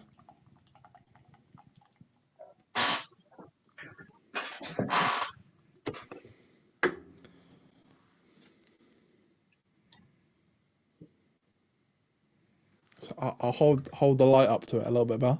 Oh, it's quite How's that? misty. It's quite misty, isn't it? Yes. Hold on. The main man. Well, burger me. What have you been doing? Watching you bunch of arseholes rambling on about shite for fucking 3 hours. Evening, Hour Neil. and a half this time. Hello, mate. No, I enjoyed tonight. It was really good, mate. Really good.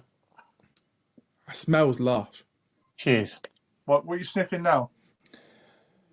That is Pump Up the Jam. Tiny Rebel. Tiny Rebel. Yeah. Come Yeah, on. you know, you're talking. It looks you're like talking Fat about that port Bastard's before. still sample. So you were talking about that porter before. There's a Northern Monk one. So you were talking about peanut butter and jam. The Northern Monk do one called Stars and Stripes, and it's PB and J in a can. Oh, nice. Oh, And I mean, it's Well, I like nice, that then. but I wouldn't drink 4. Oh, that's so good.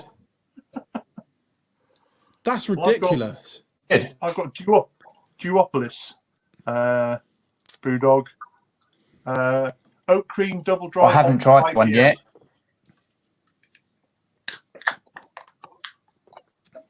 I'm on Oh, that's so nice. wrong way. Elvis Juice.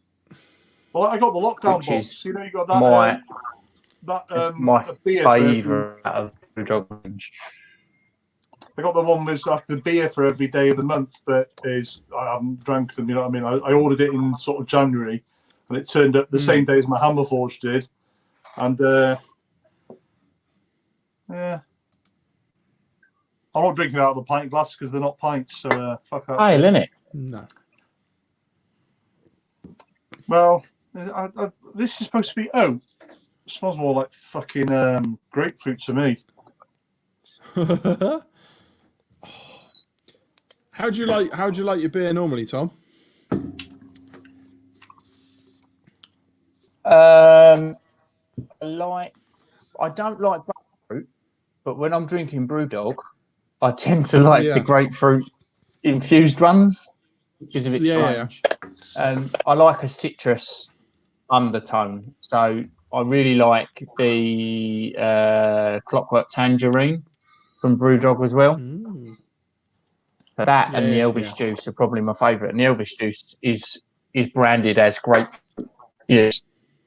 I don't think it's overly grapefruity because if it was, I wouldn't like it.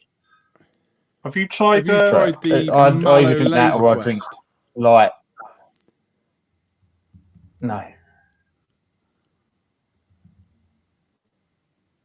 I haven't. I need to broaden No, my the Mallow- horizons. I think the Mallow- I just tend. no. I found the two brew dogs I really like, and I've just kind of stuck to them and gone. I really Stuck like with these because again, Yeah. I don't like to waste my money. So what I did was I bought the entire Brewdog range. I went out and bought one of everything. So I went to every supermarket because each supermarket Nice. stocks a different Yeah, one. They do, yeah. So I went to all the supermarkets and I bought every single Brewdog I could find. Then went through and went, nah, I don't like that, or I do like that. And the two that have really hit home are Clockwork Tangerine and the Elvis Juice. And Elvis Juice, there's always a can of that in the fridge. So I discovered, obviously I've drunk a few different brew dogs, and some of them taste like what I would assume dog shit tastes like. Really didn't enjoy them. Mallow Do you wanna Laser name them? Quest by Brewdog. No, I can't remember what they were. They were that bad, I forgot them. The Mallow Laser Quest I really, really like. Like, that is good. Like, some refreshing stuff. Like, but I think this, for a pale ale, that's just taking the winner. That is, it's so light, but yeah, it's just got that nice taste to it. Really good, and it's fizzy to some extent. Yeah, I was drinking last week. It's got a little bit of fizz to it. I had that tangerine one that you were talking about, the Clockwork Orange. I drank that last week. Yeah, what did you think? I enjoyed it. I tell There it you what is. I do like. What's is, that? I'll tell you in a second what that is. Guava. Yeah, guava and grapefruit pilsner, the lockdown. Nice. Ooh.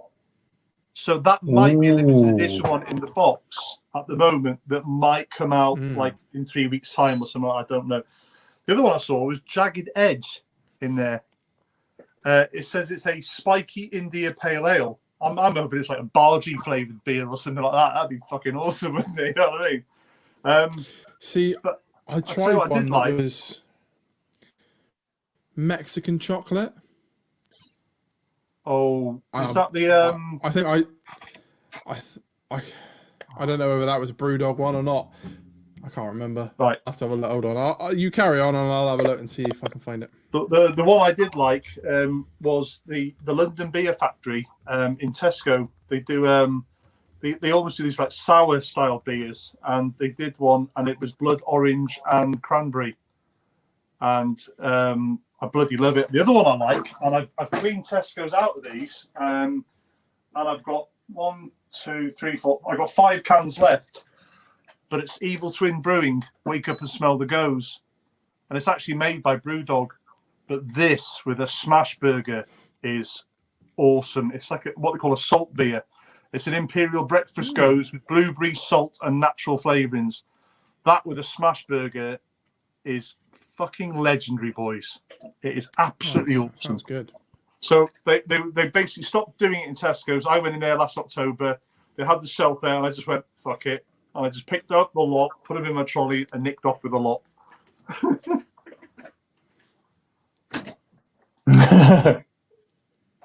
It's the way to do it. Yeah, mate. It was like, I thought I'm not arsing about, you know what I mean? Just take the bloody lot.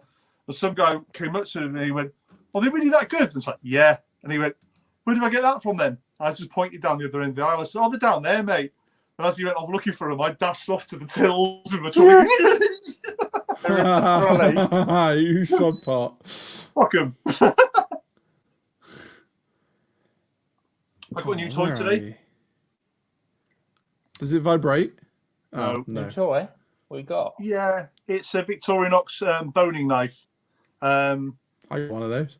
It was flexible. Nice. So basically, I can't really show you too much, but it's got a bit of flex to it. It's very sharp, and it's one of the Victorinox dual grips. So it's got like a slightly fatter handle, and it hasn't got so much of an overhang on it.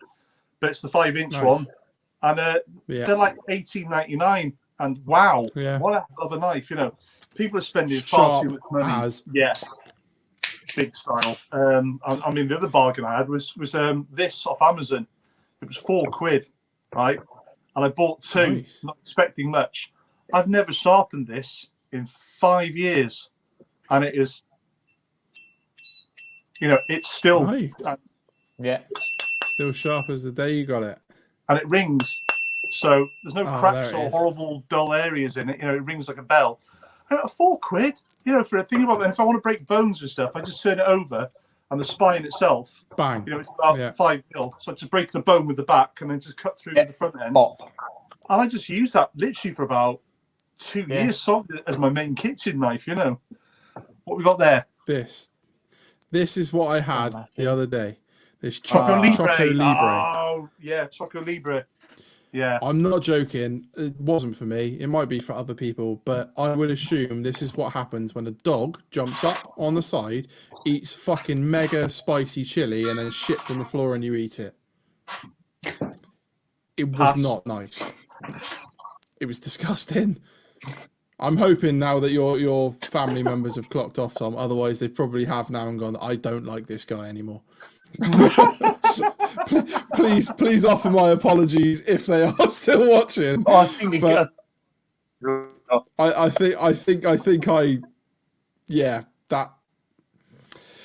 let's be honest, that was probably a waste of like £4. It was one of those ones that's expensive, and I thought, well, I'm not going to waste this, but it's rank. Like, you drink it and you're like, oh, I can taste the chocolate. I don't want to drink it either. I can taste like burnt chilies, and then when you're starting to get ill and your throat tickles. Yeah, when you're starting to get, that's exactly what happened afterwards. I was like, oh, for fuck's sake, I'm getting sick. Oh no, it's not. It's the chilies that they've got inside this fucking beer. Hey Matt, you should email them and see if they want to sponsor the show after that. No, I'd much prefer Tiny Rebel to sponsor the show if they want, and I'm only down the road, so I can just nip over the bridge. To be honest with you, it was about 10 minutes before lockdown happened, and I'd been out for my first drink that year. Me and the girlfriend I was going out with at the time, and I just lost a load of weight, so I hadn't been drinking beer, and I went out round Colwyn Bay, and one of the pubs sold Tiny Rebel, and I said, "Oh, a Welsh beer," and it was like £6.99 a pint. I was like, "You're having a laugh." I think it was Club Tropica or something like that. Hated it. I hated it. I was like, I haven't tried that. I haven't tried the Club Tropica yet. I was there for like 2 hours, this thing in my hand boiling from the heat from my hand. Thinking, I can't fucking drink this. It was awful. And I went to the next pub, and they had Cwtch there. So Tiny Rebel Cwtch, which is Welsh for cuddle. And I thought, I'll give this a try. And yeah, that was better. But the Club Tropica or whatever, but the worst beer I've ever had was, now I mentioned the London Beer Factory before, and that Blood Orange and Cranberry. I loved it. They brought out a tiramisu stout. Dear God, that was a hard drink. I got about a third down the can, and I polished my sink with it. I was like, fucking no. Down the sink it went. And my sink came up lovely and shiny afterwards, but wow, it was awful. It was just the worst thing to drink ever. Never again. Never again. Oh, no. But then I tried Vocation Brewery, a Cursed Cherry Stout, but it's like £5 a can. You know what I mean? It's like, wow, it's expensive. That was really nice. I enjoyed that. But I kind of realised then that my dalliance with these weird flavoured beers is I got a very low tolerance for it. You know what I mean? It's like I just like a nice straight beer now. You know what I mean? Nothing too mental.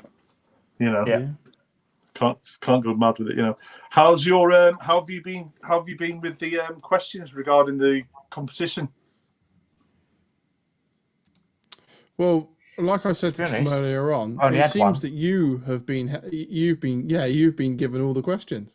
Man, I have been hammered all day. I've also been sending out the video to likely candidates of people I know, and they're all going, "Yeah, man, I'm up for that." And then I'm getting all these questions back, and it's like, you know, my normal mailbox is like this, and then after yesterday, my mailbox went like that. And I look at this morning, my mailbox is like that, and this afternoon it's gone like that, and I'm like, oh fucking hell. Go bother the other three. Well, that's what happened.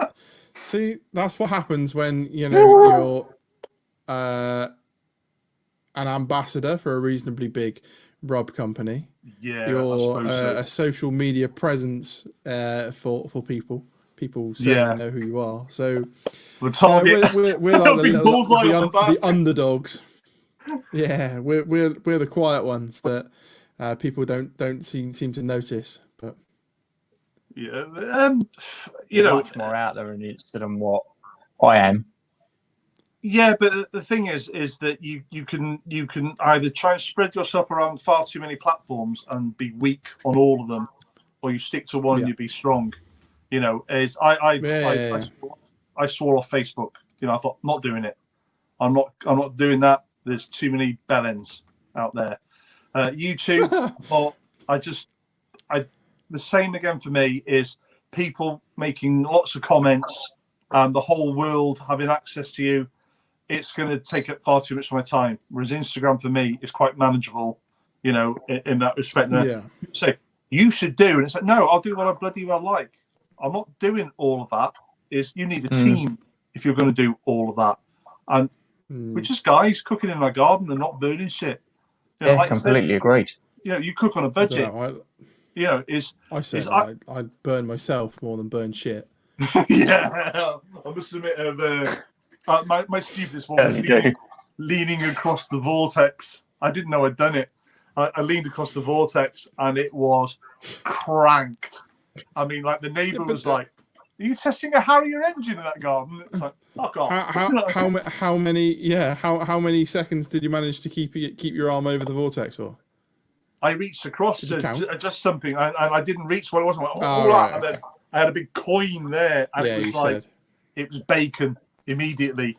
It was like it had cooked, and then it cauterized itself, and then sealed itself over. And I was like, oh well, smear of Germaline, that'll do. I was like, yeah, and I did it again. So you know, I mean, you never learn, do you? No, absolutely. Yeah. I had quite a fun with the boy last Saturday. Yeah, we were doing smash burgers on the Kamado. So we've got a planter in the middle, but obviously you've got like a ring around the outside where the heat is still screaming out and around. So I've made sure he's got the glove on, so that he's pushing down on the spatula to push it down, and he let go of the spatula and did the glove up. And at the very end, the fingers was just smoking away. Where he'd had the glove on the planter itself and had it on there for that like 10 seconds while he's pushed down on the burger. He just picked it up and he went, "Oh, I think I'm on fire." But where he's only got little hands, he's like the gloves all the way up here, fingers are like down here. So he's Yeah. not feeling the heat, but he just picked it up and he's got. So Oh, I think I'm on fire. What are they? You notice the lovely Welder's colour of gloves. the chilling and grilling gloves, right? And that's supposed to be the same all the way, but then you get to the fingers and they're just Yeah, and the black. Yeah, like mine. What are they? Yeah. Welding gloves. No, they're the chilling and grilling ones. Or grilling and chilling, sorry. I think they're like a Norwegian company. What are they? Just sort of cowhide. Yeah, they're split cow leather on the outside, and then Right. there's something else on them. But they've also got a Nomex style lining on them. And Right. you know, I think, but the reason why I like these is there's no cuff on them. So if something goes wrong, you know, without being dramatic, you can literally just, you know, say like Right, you just got rig your them hand on out. there and it gets hot. You just do that, they're off. You can throw your hand at the floor, and whatever's in the heat in the glove, it's off your hand. Then I don't like cuffed Right. gloves for that reason. It comes back from the days of being near welders and things like that. You know, where Yeah, no, fair enough. hot iron. That's what falls made me down. say they're welders' gloves. Yeah, no, See, I've got- they're not. They are actually. Proper ones. There you go. Yeah, good So- enough. I use freezer gloves. The big industrial freezer gloves. Okay. So they're the same fabric that they're made out of. So the cow leather Yeah. in the glove, but they're cuffed. But they've got like a big wodge of padding inside that, you know, the fingers, they're just ridiculous size. But I can literally put my hand in the vortex and move the coals around if I want to. All right, Yeah. granted, you're like, oh, it's getting a bit hot in here now. But it gives you enough time to, oh shit, one of my charcoals has just fallen out of and you can pick it up and just go bump straight back in again. Yeah. No heat. Yeah. I mean, So, they're these are all right. But if the little one is anywhere near the grill, you know, is to her, these gloves are too big and she's going to have more of an accident. So it's a case of with her, when you were saying before about teaching the kids, you know, I've let her do smash burgers and we've used the horseshoe that goes around the outside of the caddy. So it's below her knees. Yeah. So she's over it.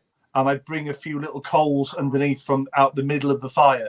And I bring them under like one end of that horseshoe, just so you got a hot zone there. And she can do smash burgers there.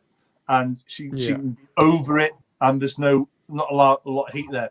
But I have been teaching her, you know, she comes up to my Weber or the Pro Q or the Hammer Forge and I say, put your hand there. And she can feel the heat. I explained to her, you know, that is owie if you touch that, you know. But now, you know, I've got a boiler here and it's got all magnetic things on the side. And my thermopen hangs off the bottom hook, right? I come home and my thermopen's out. I'm like, where's that? Oh, Daddy, I was checking the temperature of my cup of tea today. Because the perfect cup of tea, and she asks, you know who, from Amazon, beginning with A, Yeah. what the perfect cup of tea is, what the temperature should be. And she's thermopenning her cup of tea. She goes, Daddy, my potatoes today, they were 60 degrees. I don't think they were hot enough. And it's like, oh, you got this down to a T then. Off you go, carry on. Don't let me stop you. So she knows more about temperatures of Thermopen than and I stuff. bloody do. You know, Unbelievable. they'll be My teaching her boy's things obsessed with the. I've got like the infrared gun. yeah. So I got it from Inkbird for like checking the pizza stones and the planches and things like that. I got it more for the YouTube side of things, so I can say what temperature things are when I'm actually cooking it. You can But actually that show film the I took him readout, out, can't which you? was only like 2 weeks ago. Yeah, he's like, what's that then? So I showed garden and up to the middle, like the missus' forehead. How hot are you? And how hot are you? And how hot are you? He's loving it. That's Like, awesome. So, That's a I 9 was volt gonna- battery in there, and like they're too expensive, so let's stop using it. I was going to say to you earlier, you know, when you were saying about the vortex and your AK on which gets hotter. Yeah. I was going to say, have you got an infrared scanner? Well, you clearly do. So have you done that experiment to see what gets hotter, the plancher under with a vortex under it, or the AK? Or is that one I to come? think the problem is that I'm pretty sure only get to 750 degrees on that gun. No, Celsius. Celsius, right. I've put And on the Pro Q, I've put the vortex in the middle, and then I've lifted the lid up and put 2 skewers underneath, so you get like a side draft going through it.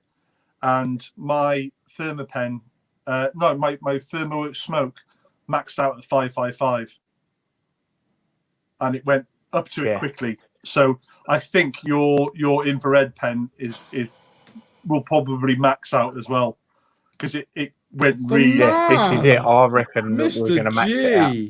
Yeah, definitely. Mr. How G, are you, my friend? Ryan, He's on one. You right? how are we, Mr. Cheers G? to you, brother.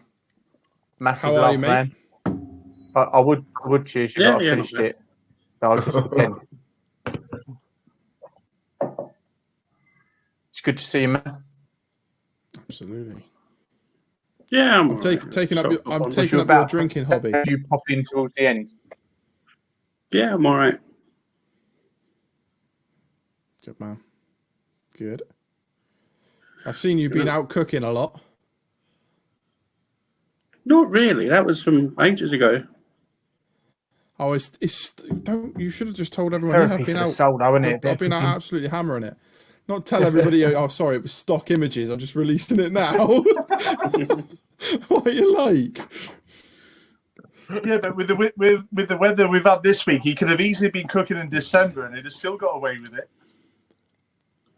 Yeah, absolutely. Fucking snow. Did you get any snow over there? Yeah. No, now. Man, There we go. Sorry about that. I realised I was getting a feedback loop. Get much snow over your way, Ryan? A little bit. Yeah, sorry. I was just like, everything was going a bit fucking bananas in my headphones, and I realised I had YouTube still open. So I thought fucking. I have been doing a little bit of cooking, not much though. Just editing a load of back stuff, back editing and photos and shit, and Yeah. sorting stuff out. But nice to see you on the beer, Matt. That's a good thing. Congratulations. Welcome to the altered reality. I had to. Welcome to the I had club. to sort of do something as a nod for you to So I thought beer. Why not? It's a bit of both of us still in the show. Of course. You've been doing He really enjoys it now. Yeah, I am really enjoying it, to the point where I'm looking at this 9.9% one and I'm thinking, I'm getting brave. pro. It's a pro move right there, mate. I'd have that, and I'd just. It's not a pro move. That's good night, end of the pub club, I'm fucked job. I can't drink half as much as I used to anyway. I would have that and I would fall asleep. Yeah. Well, put it I'm this pretty way, sure if I drink that, I am going to sleep. this is the first one I opened because I thought if I start opening up when you guys first went on, I'd have been sitting there going, yeah, dribble in my beard and God knows what. So it's like, I'll join you guys for this. Have a couple of beers with you and then crash out. That would have made for some funny footage. You dribbling into your beard. I tell you what, though, I would have enjoyed that. Somebody who will remain nameless, WhatsApp called me one night, and he must have been holding his phone in his hand, and it was pointing towards his face. But he was flat out snoring asleep. But he group called a lot of us, and we're all sitting there going, "Is he snoring?" And he's going, "Is he alive?" We were like killing ourselves laughing. I did a screen record, but what I didn't realise is screen record doesn't record audio, does it? Which is a damn shame. Aww. And the next morning I sent it back to him and he was like, "Oh no." And you can just see like however many things that WhatsApp holds, all these people just going like, "Is he snoring?" It was awesome. Incredible. And it was over Christmas. Well, you could see like in the background the TV was on because the wall was changing from like, blue to white and whatever, and he was just crashed out asleep on the sofa. Done. Asleep. Yeah. Fucking hell. So, Mr. G, are we going to have a return of the Mac next week, or are we?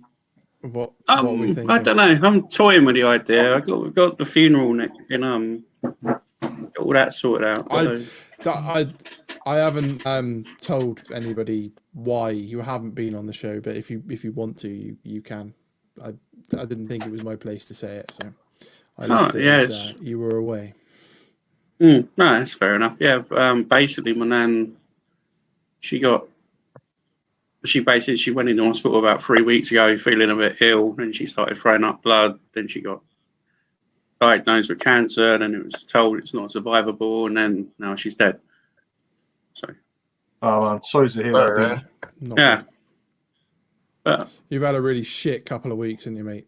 Really shit, and you know I like I've said to you offline, I'm here for you whatever you need, and I'm pretty sure anybody that's watching, that's here, that the same would do the same for you, mate.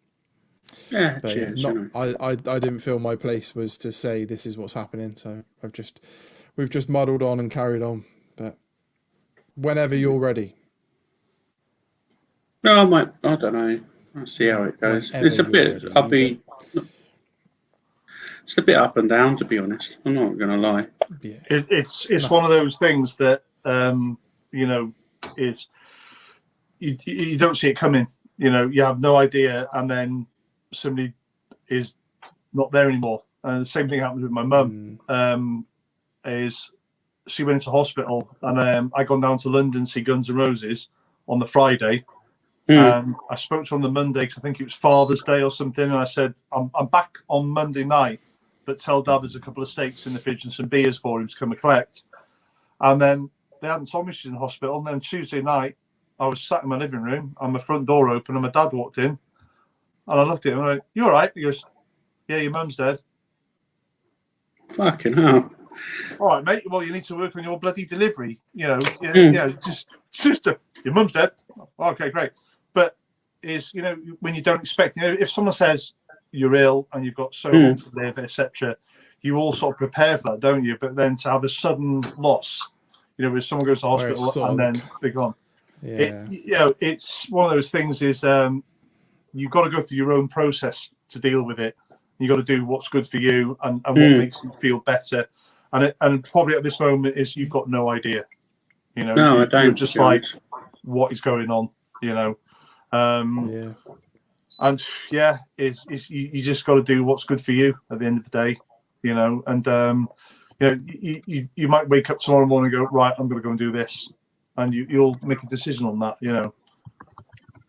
I ain't done nothing for about a week. I've literally just, I'm going to go and do this, going to do that. Woke up, sat down, done nothing. That's been it. Yeah, you just, I mean, but that's part of your process, you know. If you're, that's it. Is some people will cry their eyes out, you know, and they let the grief out of that. Some people let the grief out at the funeral and then feel better afterwards. Some people carry it for years and years and years. You don't know until you're in that spot how you're going to deal with things, you know. Some people just decide, oh, I'm not going to do anything. I'm just going to shut down and, you know, just see what comes to the fore.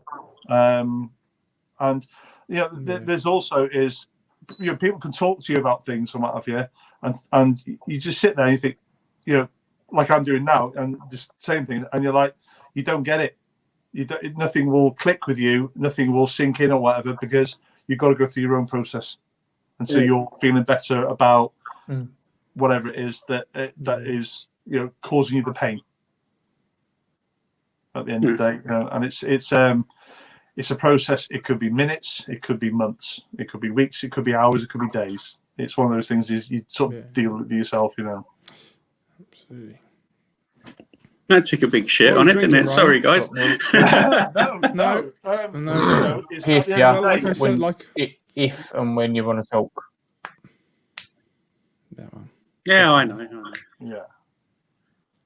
What are you drinking, Ryan? Vodka, orange, and lemonade at the minute. Sort of just about what I've got left. I've been drinking a lot. You've emptied the larder. Model citizen from Brewdog. Yeah, Nice. and salt. So I don't know what and this is salt. like. What's that, a Nipa? I think it is in New England. Yeah, It is a Nipa. I do like Nipas. See, over- check me out with the lingo. Woohoo! I don't even know what a fucking Nipa is. Oh. New England New IPA. England IPA.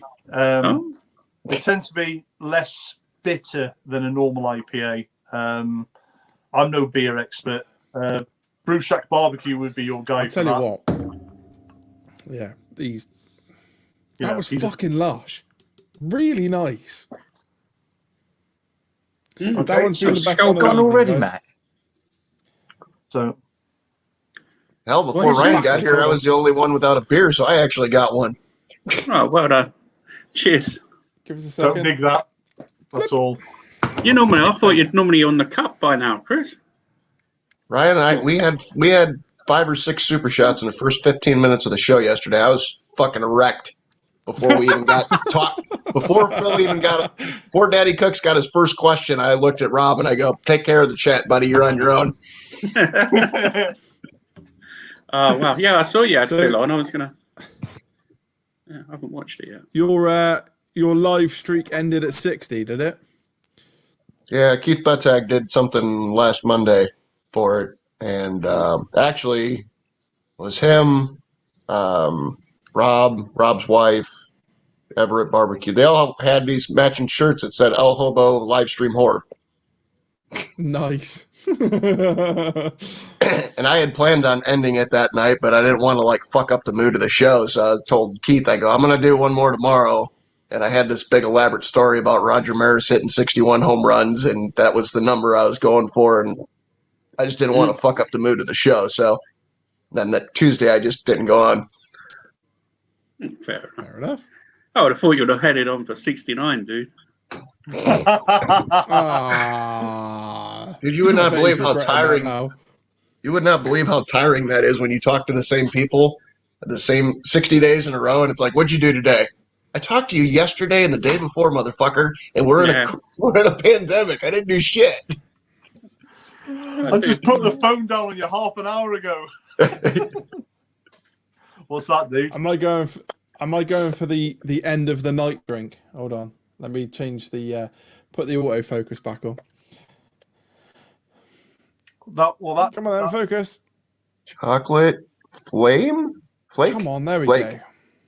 Imperial Stout. That sounds a bit better. Imperial Stout, nice. Fucking 9.9% mine. Yeah, that'd do the job. Yeah, I'm pretty sure. I don't know if I want to drink it or not. I'm pretty sure I'm going to fall asleep if I drink it. Right. Here's the answer to your question, right? If you put a 50p coin on your thumb and flick it and you say heads, I drink it, or tails, as it's in the air, your brain will say, I hope it's tails because I don't want to drink it. So no matter what the coin is, you would have made your mind up before you flick the coin. You ready? Yeah. So what are we going for? Heads I drink it, tails I don't. Yeah. It's going ahead. We can't see it. This is made up. Fake news. Fake news. I'm pretty sure you can see from my face what it fucking landed on. Heads. Bastard. Chug, chug, chug, chug, chug, chug. Fuck's sake. Put it like this: how much have you got to do tomorrow? Probably It's a lot, open though, anyway. my luck. But it landed on heads. This is why I've only had 2 because I know I've got too much to do tomorrow. Yeah, so do I. I gotta go out. Oh, that's an a Imperial Stout, beer. all right. Ooh, that's rich. Was it like Right, let's read the back of the can. Dark. Guinness. Fucking dark. You're fucking right. So it doesn't even tell you what to smell, what to taste. It's just get it in your face. Push it in your face, Matt. Theme for the evening. Push it in my face. Yeah. Like really, I can really, st- really you can push it certain, into you your can face. definitely really you can definitely smell ice cream flavoured, this one, isn't it? Chocolate and vanilla with a bit of ice, like sort of creamy, milky kind of ready. Right. Yeah. I'm not sure I like the sound of that, to be honest. Oh dear. Fucking hell. It's very chocolatey. Looks like it's melted your face off. Yeah, I know, it did. Initially, when you first put it in your gob, you're like, fuck, certainly 9.9%. And then after that, it's like chocolate ice cream. Okay, fair enough. That's not too bad then. Yeah, it's like chocolate ice cream. You say it's I'm not going to too ring bad. the bell. I'm going to ring the bell for last orders because I am going to be on my fucking ass after that. Pardon me. I'm already yawning my head off, so Yeah, both me and Ryan, Tom were was like, you about we got to get up early tomorrow. show towards the end? Just towards the end, I woke up. I've been sleeping a lot. Really, I've been keeping pretty strange hours, to be honest. Sort of woke up at about, I don't know. Yeah, he was sort of like, I don't know, it must have been like 20 minutes in or so, or towards the end. And I thought, oh, I'll have a look. Yeah, my clock's fucked. Cool. So have you Yeah, become a I'm night not owl sure. then? I've always been a night owl. I'm I'm an all-night and early morning owl now. Yeah.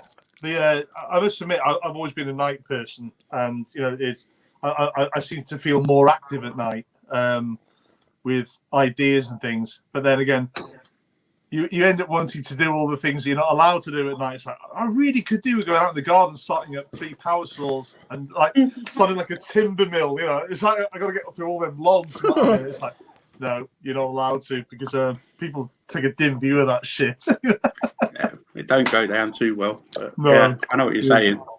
As a guy morning. whose other hobby is guitars, it's you know, at 1 o'clock in the morning.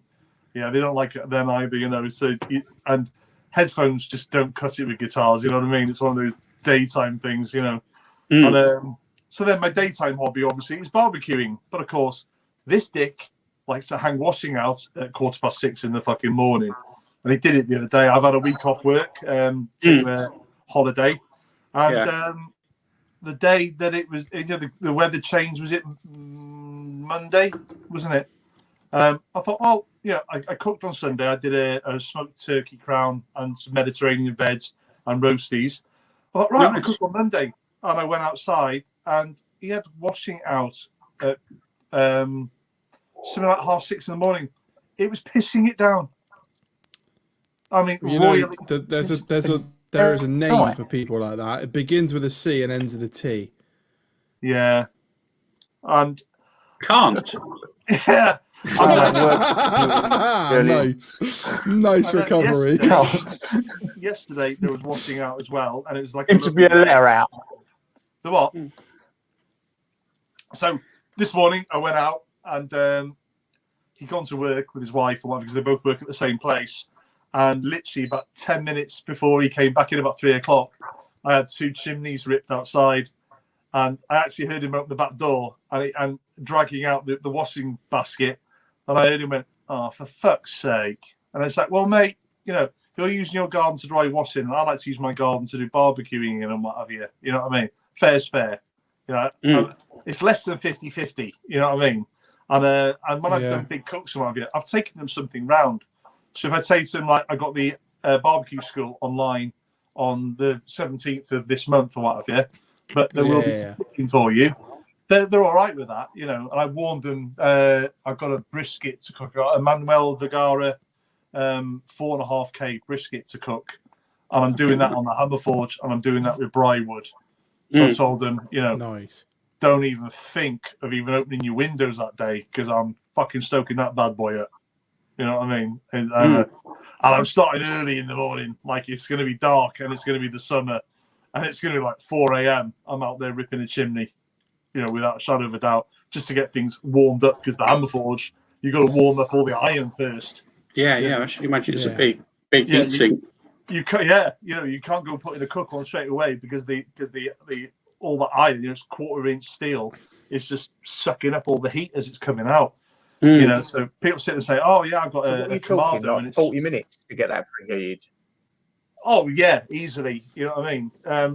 That's why I rip 2 chimneys, and I'll throw them in the bottom, and then all the bigger lumps I'll just push to one side, push the smaller lumps to the back, heat that whole thing up, and then I'll put some wood in there, and then just bring the bigger lumps over, and then everything's hot. Then I'll go and put a cook on. So it's one of those things. Is start up with 2 chimneys and just let it do its thing. Yeah, nice. Has he? Yeah, Has he passed out already. he's got a 1/4 of the way down. He's had 2 mouthfuls of that bit, falling asleep. He's head's in the kingdom. No, he's probably gone for a slash, isn't he? Yeah, I'd say so. Did I see you've got a new toy coming up, Tom? Have you got something new? I saw you. Did you? You're selling your Master Touch, aren't you? No, I'm keeping hold of that. I'm looking at maybe getting a pizza oven. I want proper wood fired. Looking at the alfresco chef Ember. Yeah. Oh, okay. Because I don't want to run it on pellets. I don't want to run it on gas. I want it the quite big wood aperture fired. one? No, they do one that's like a proper dome, and then they do one that's the same. It still looks like a dome, but it's pretty portable. The chimney comes out of it, and I'll see if I can find it, and I'll put it up to the screen. I can't remember. Yeah, I can't remember who was selling them. Kind of backfill it with wood. It's got like a little wood hopper. All right. It goes in there, and the flames look across the top. I wouldn't mind a pizza oven. One of the guys I know in a chat that I'm in, he's got a wood-fired pizza oven, and what he was saying there is that when you've done a pizza, close the door on the front and put more wood in the back, then get your next pizza ready, open the door, throw it, and he said, and do that every time. So door shut, wood in the back, splints or whatever, then do the next one. He said otherwise you get to the third pizza and it's just died off, and they're not good pizza by the third one, And the other thing he said is he makes his dough at least 24 hours in advance. Oh, so it's like a pizza dough is what I'm playing with. Only little, but in the back of it, you see like that little handle sticking out the back. Yeah, that is like your hopper that you put your wood in. Yeah. So the sort of heat's size really chunks high, does that and then take? it comes along the top. Yeah. Not massive, but I've got a buttload of oak that I got from work, and chopped down tree 18 months ago, and I just said to him, "Can I have?" No. We've been told that we're not allowed to give it out to anybody. I said, "Well, you won't fit it all in your truck in one go, will you? So if you just sort of leave some near my car, and it went missing, would that be an issue for you?" And they're like, "Well, no, because we pay to get rid of it. Well, we'll just sort of leave it near here and let me know when you're going. You won't need to come back." That's been seasoning forever. And I've just been thinking, I've just had another idea I need for a something burger to use for it you. with. Go on then. Is this a 9.9% alcohol burger, is it? No, it's going to have to be a pizza. Pizza dough, top, bottom. I've done a pizza burger. Kaboom! I was going to say, you've done a pizza burger, haven't you, Tom? Have you done a pizza burger? Well. Did a pizza burger. I've got a picture of it. Do you know what I did? But I didn't make as in for the burgers of the world? No, I did this ages ago before burgers and the world was even a thing. I did 2 Chicago town pizzas, and then I made a patty and onions to the middle, and I put them on top of each other, and I had a big shit-off pizza burger. Oh, that sounds good. That's before I had Instagram and all this. Here it is then. Me and my girlfriend. Elliot, you've just come in just before last orders. There's no fucking last orders. When you're drinking this shit, there fucking is. I'm about to fall the fuck asleep. What are you drinking? Pina colada. That was my Nice. That's the way. Legends. Oh, Oh, yeah. While I was trying to join and my laptop was starting up, I heard him say Alfredo Chef Ember. The build quality is not as good as the Karoo. Yeah. Ooh. There you go. Take it from the man. That looks good, Tom. And that's gone black. But... I was in Scogel when the Karoo came out and I said it. The words to me, what came out to the Uni owner was, "Fucking hell, you've made a decent oven." That's tactful. You think stick with Uni then? And then a minute later, invite him for beers outside while eating pizza. Well, there you go then. Fair play. So Jesus it must have Christ, worked. that thing. Fucking pungent. What I'd heard about the Uni, about the Karoo, was that it's really good.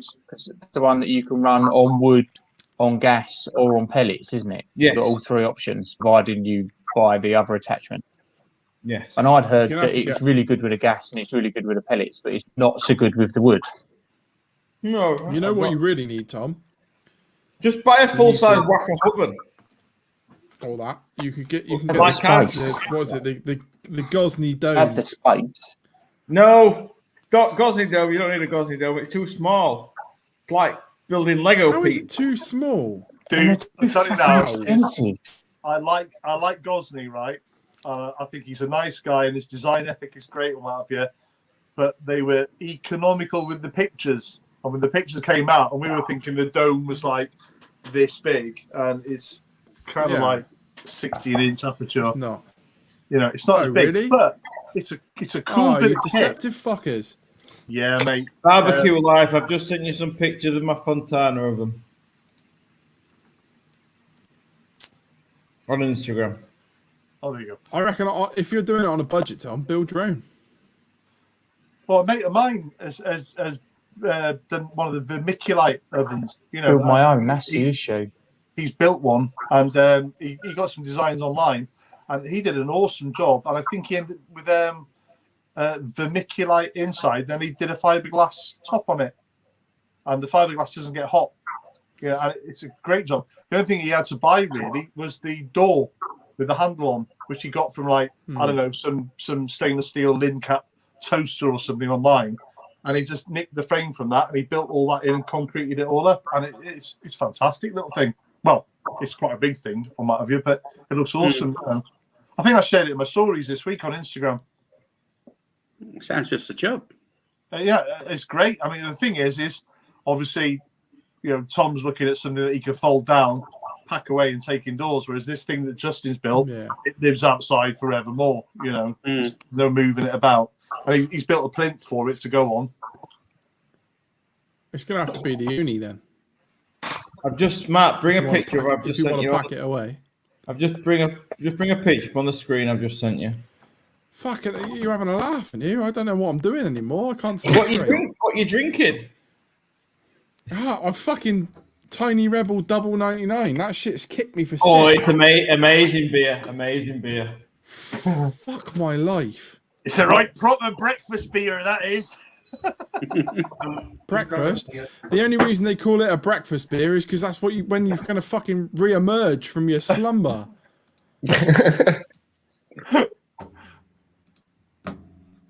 Right, then, I just took it into my wife. I said, "Here, have a sip on this," and she was like, "That." Fuck.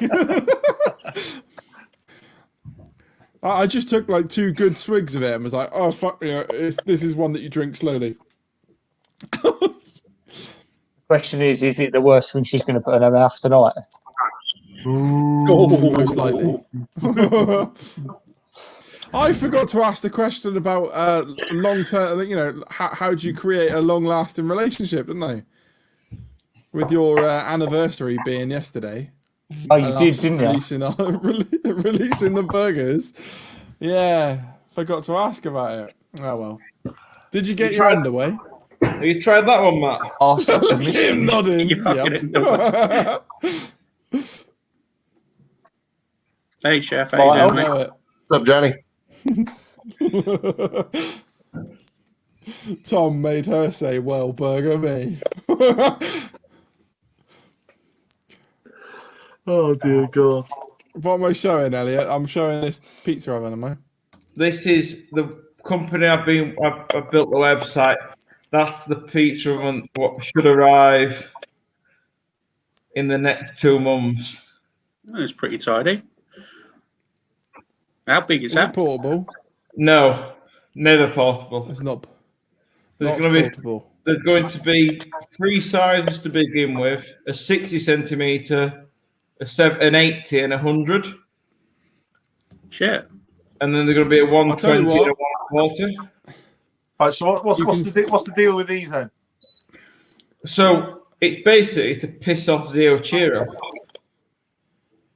Nice. You can send me one if you want, and I'll give it a good review. As long as I get to keep it. Right, so what they made out The of? review would do better on YouTube. Factory pizza oven, so it'll be a cast oven. Okay. Made out of dairy cheese. Yeah. No, burger cheese. Burger cheese melts quicker. Nice. So does that table come with it that it's standing on? So what it stood on, that'll be a finish oven. Okay. Right, so what's it made out of then? Concrete, whatever. Yeah. Fromage frais. So it'll be a jigsaw puzzle of. It's not. What would it be? Well, is it a self build or self no. assembly? Well, 2 options. You can either build it yourself, and they'll send you a tube of fire cement if you can't get it into your back garden. Right. It'll come in pieces. Yeah. Or you can have it built. And what we're talking about as a self assembly, how much? Well, probably the same price. Not far from the same price. Probably, they estimate between 700 start price to 2,400. Say it again. So you broke up then. 1,700 start price for the 60. Yeah. To 2,400. Okay.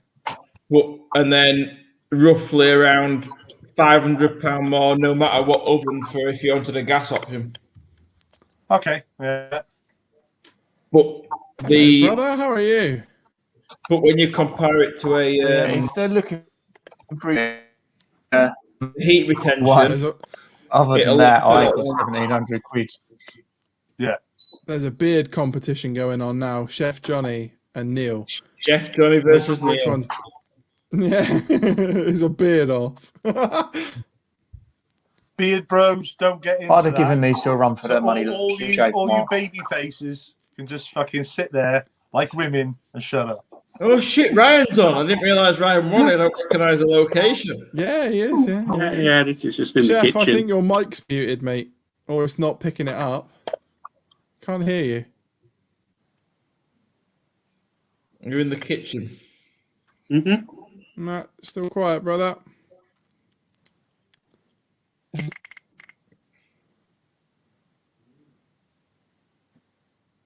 Still quiet. You know, what always fixes it for me is giving it a good bang on the top.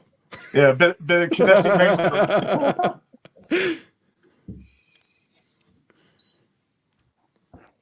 Oh, fucking hell, I'm not sure I can drink any more of that. Before I shave mine off. Kick me in the head. Matt, check out Extra Brownie Pint from Brew York. I do what? Extra Brownie It's Pint. pretty big. Yeah. I look like a Jew. A big Jew. Just need one of the little caps. Neil, can you send me your Send me the address as picture. well? Send me the picture, and I'll edit one of those tea cozies on the back for you. Neil, What? send me your address. I went to a funeral. I need to send you this. What the hell's I that? went to a funeral wearing my Vanilla suit. Gorilla. No way. Nice. It's like a mile from my house, this brewery. Right, I'll send you an address later on. I've just realised I didn't realise I had them in the cupboard. What's Tom sent me now? Oh, he sent me a picture. I was in Paris the other day, Neil. Oh yeah. Just pop to Paris. Oh, Nowhere near me, like. It's not far away. It's Wales. Yeah, it's Wales is bigger than you think. Where else have I been it's recently only in this, Wales? it's only this big. I went to Conway a few months ago. Oh well, then you'd have passed my house. All right. What were you doing in Conway? I work in IT, and I had to deliver some equipment to a mass site in Penminiff. Penmouth. Yeah. Yeah. So I had to deliver some kit there. Okay, mate. Well, fuck hell. Next time you're No worries, chef. give us a shout. The chef, It was- chef got no audio now. It was cold. Yeah, no, he's just going to jump off and come back on. Yeah, mate. I mean, it's always cold here, mate. But it's still t-shirt weather as far as I'm concerned. We get used to it. It's when I took my neighbour some food round the other day. He went, "Now I get it. Now I know why you're out there in all weather and in all hours cooking this stuff." And it's like, well, yeah, you don't think I'm doing this because it tastes like shit, do you? I tell you what, Tom, that burger you've just sent me, I could probably do one of those right now. I am upset though tonight. What? Why? That double 99 is caught up What are with you me. upset about? My mother decided to knock my Temple rum off the side, and it's smashed with less than I had just over a third of a bottle left. Oh, shit. Oh, shit. No. I hope you told the mother that she had to replace it. There was a link. There was a Monzo link sent. Straw, the coffee Request filter, payment you put the for a new coffee bottle. filter over the straw, and you just stuck it all up. It was all over the floor outside. Nice. Along the floor. All over the floor. I got to admit, Yeah, that Temple rum, It's Wow. fucking amazing. it's good. It's a rum you don't put anything in it. You know what I mean? It's just 2 ice cubes and go for it. And I'm Ice? saying like, we're going to be Ice? selling this again. And we were like, yeah, okay then. And I bought a bottle of it, and I waited till Christmas, and the license expired. And I opened the bottle on Christmas Day because I can't drink very often. I'm on call with my job, so now I'm allowed to have a drink because I'm not likely to be called up at any hour of the day. And I tried it on Christmas Day and I drank it and I was like, wow, this is really good. And then they extended the license in the new year, and I bought 2 more bottles of it. And then when I became an ambassador, they put a bottle in the thing as well. And I gave one away as a present to a very good friend of mine. And Oh, thanks. and she's got tits, Elliot. You fucking haven't, mate. And she was like, "This is like the best rum I've ever tasted in my life." And then basically, Angus Sonic said, "The license expires now," and but we couldn't buy any more. But now they've moved to new premises. They're actually going to have a license, and they're going to do more beers, more rums as well. So the Temple Spirit rum's coming back. Nice. They're doing a pineapple rum. Apparently, is very good. I don't know yet. I've not tried it, but Pineapple rum mixed with pina colada. there you go. You're settled for the night, then, aren't you? Oh, Yeah. We did try some bourbons, but apparently they were a no-go. But headquarters now is right next to a distillery. How So- goes that? Has the headquarters now got a bunk bed set up? The headquarters basically is in Deeside Activity Park, and there's actually a lodge on there next to a pond as well. It looks quite good, but there's loads of land around there as well. So I'm trying to egg Angus and Oink into having some sort of bash at some point when we're all allowed to do that sort of thing. Camping. Yeah. So basically, you just turn up, pitch up a tent, throw out a Weber, throw out a Pro Q, or Aldi Camado's transportable as well. How do I get a Komodo space there? And we just cook the crap out of everything. You bringing your Traeger, Matt? Yeah, Have you Yes, got- why not? he'll- Fuck he'll it. need- Let's just chuck it on the back of a trailer. He'll Have need you a got pellets? generator. The easy bake oven. I've took my Traeger camping before. Have you? What was it? The portable one? No, You took the fucking big one with you, you nutter. I fitted it. I managed to get it in the car without taking the legs off. Fuck that. Do you know what? I had to hoover mine out today. That was the weirdest. That was the Already? weirdest thing I've ever. Yeah, the weirdest thing I've ever read. How do you clean your grill? Hoover it out. Yeah, but why do you Sorry, put it what? out? You only use it like once. I haven't. You ran out Fucking of once. pellets. You ran out of pellets after one cook. Well, that's only because you didn't fucking get me any, wasn't it? We've been told May for pellets. Ah, Mate. well, Yeah, but you know unfortunately, you missed out. I had my 120 kilos of pellets delivered yesterday. Because he's got a contact. Where from? Don't tell him that. Where from? No, my lips are sealed. Solcal. No. My main man sorted me out with 120 kilos of pellets. Lots of pellets. That is a lot. So I now have a shed full of pellets, and I'm like, fuck, I'm gonna have to start cooking a lot. I'll tell you what, though. I really hope my daughter's school doesn't try and fire up the central heating on Monday morning, so it ain't going to fucking work. No, exactly. I've got them all. I've got the biomass pellets and everything. Oh, it's when you see him posting on Facebook. Can I run them on these Balfour bright pellets? That's it. Yeah, it's got arsenic in it, but it'll be all right. Yeah, you're fine. You can cook a brisket with that. Fucking hell. Don't worry, it's got creosote all over the wood panels that we fucking used to turn into these pellets. Fucking hell. Dear God. Yeah, the bloke turned up. I tell you, the bloke from DPD turned up. He goes, "What the fuck is in these boxes?" I went, "You don't want to know." He goes, "Is it all rabbit food?" I was like, "No, it's not." six boxes of fucking pellets. What flavours did you get then? You got To be cherry, honest, cherry, hickory, I got alder, Go on. I'm guessing, and oak. Mesquite. Did you get mesquite? It loves mesquite. So I can tell it. I got 6 bags of the signature blend, Yeah. That's a good blend. which is a mix of hickory and cherry. Yeah. yeah, it's a Yeah. good blend. I got 3 bags of cherry, and I got 3 bags of hickory. Also known as smokering cheat.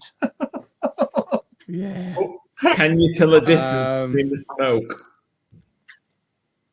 Can you bollock? I don't know. I don't know. I haven't tried it yet. So I tried today. I used the signature blend. No, I didn't. I lie. I blended the cherry and the hickory together just to see for shits and giggles. Yeah. So I've got a hopper full of cherry and hickory, and I did a gammon joint and a whole chicken. And to be honest, the smoke flavour that had gone through it was fucking nice. So I'm quite happy with that. There you go then. Was this 780 Yeah, got we'll see what super the smoke? I was just about to ask yeah. the same thing. Has it got a super smoke on it? I don't think it has. No, off it the top doesn't. of my head. No, it It's doesn't. the iron. It's No, the the, iron smoke. It's the iron whatever the fuck it is, and Ironwood. the one above it does. Ironwood and timberline. Yeah. So I was googling whether I can change the controller panel on the front. Why? You know, I've obviously for the super smoke function. Why the fuck else not? No, you just buy a Pro Q cold smoke generator, and that's your super smoke. Yeah. Oh, well, that just sucks. 30 balls, quid. doesn't it? I just want to press the button. I want to press the button and go super smoke, bitch. No, you want to tap your watch. I do. Yeah, you're right. Absolutely right. I want to tap my watch to super smoke it. You got it in one. You know me. I'm full of gizmos. You know, if anyone's not used the Traeger app on the watch yet, it's fucking incredible. You sit there, It's still not turned Can't- up. What do you mean? The 575 arriving at my door any day, Really? but the rep won't tell me when. He sounds like a right bastard to It's me. good. I literally sat upstairs today and was like, I wonder how long that pork's got. Oh, there we go. I felt like a right fucking dick. I must admit, I've done a secret cook today for something I can't talk about, but I thought, should I try the meter? And yeah, the grilled masker. And I thought, oh, shall I use the meter?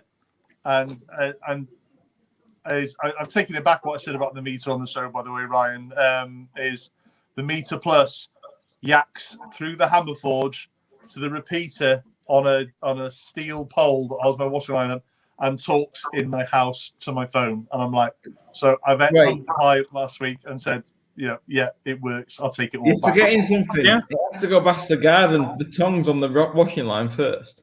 Yeah, it gets past all that, mate. But I don't. I go out there in the dark and I forget the tongs are on there, and I get a clong, and it's like, fuck's sake. They're still there now in the dark. But what I didn't want today was I didn't want Before this gets too deep into the pub club, I'm going to end our lovely broadcast. Yeah. And we can you guys can carry on talking. Okay. Everyone wave. It's like the end of Blankety Blank. Come on, Tom. You're frozen Tom's again. fucking frozen.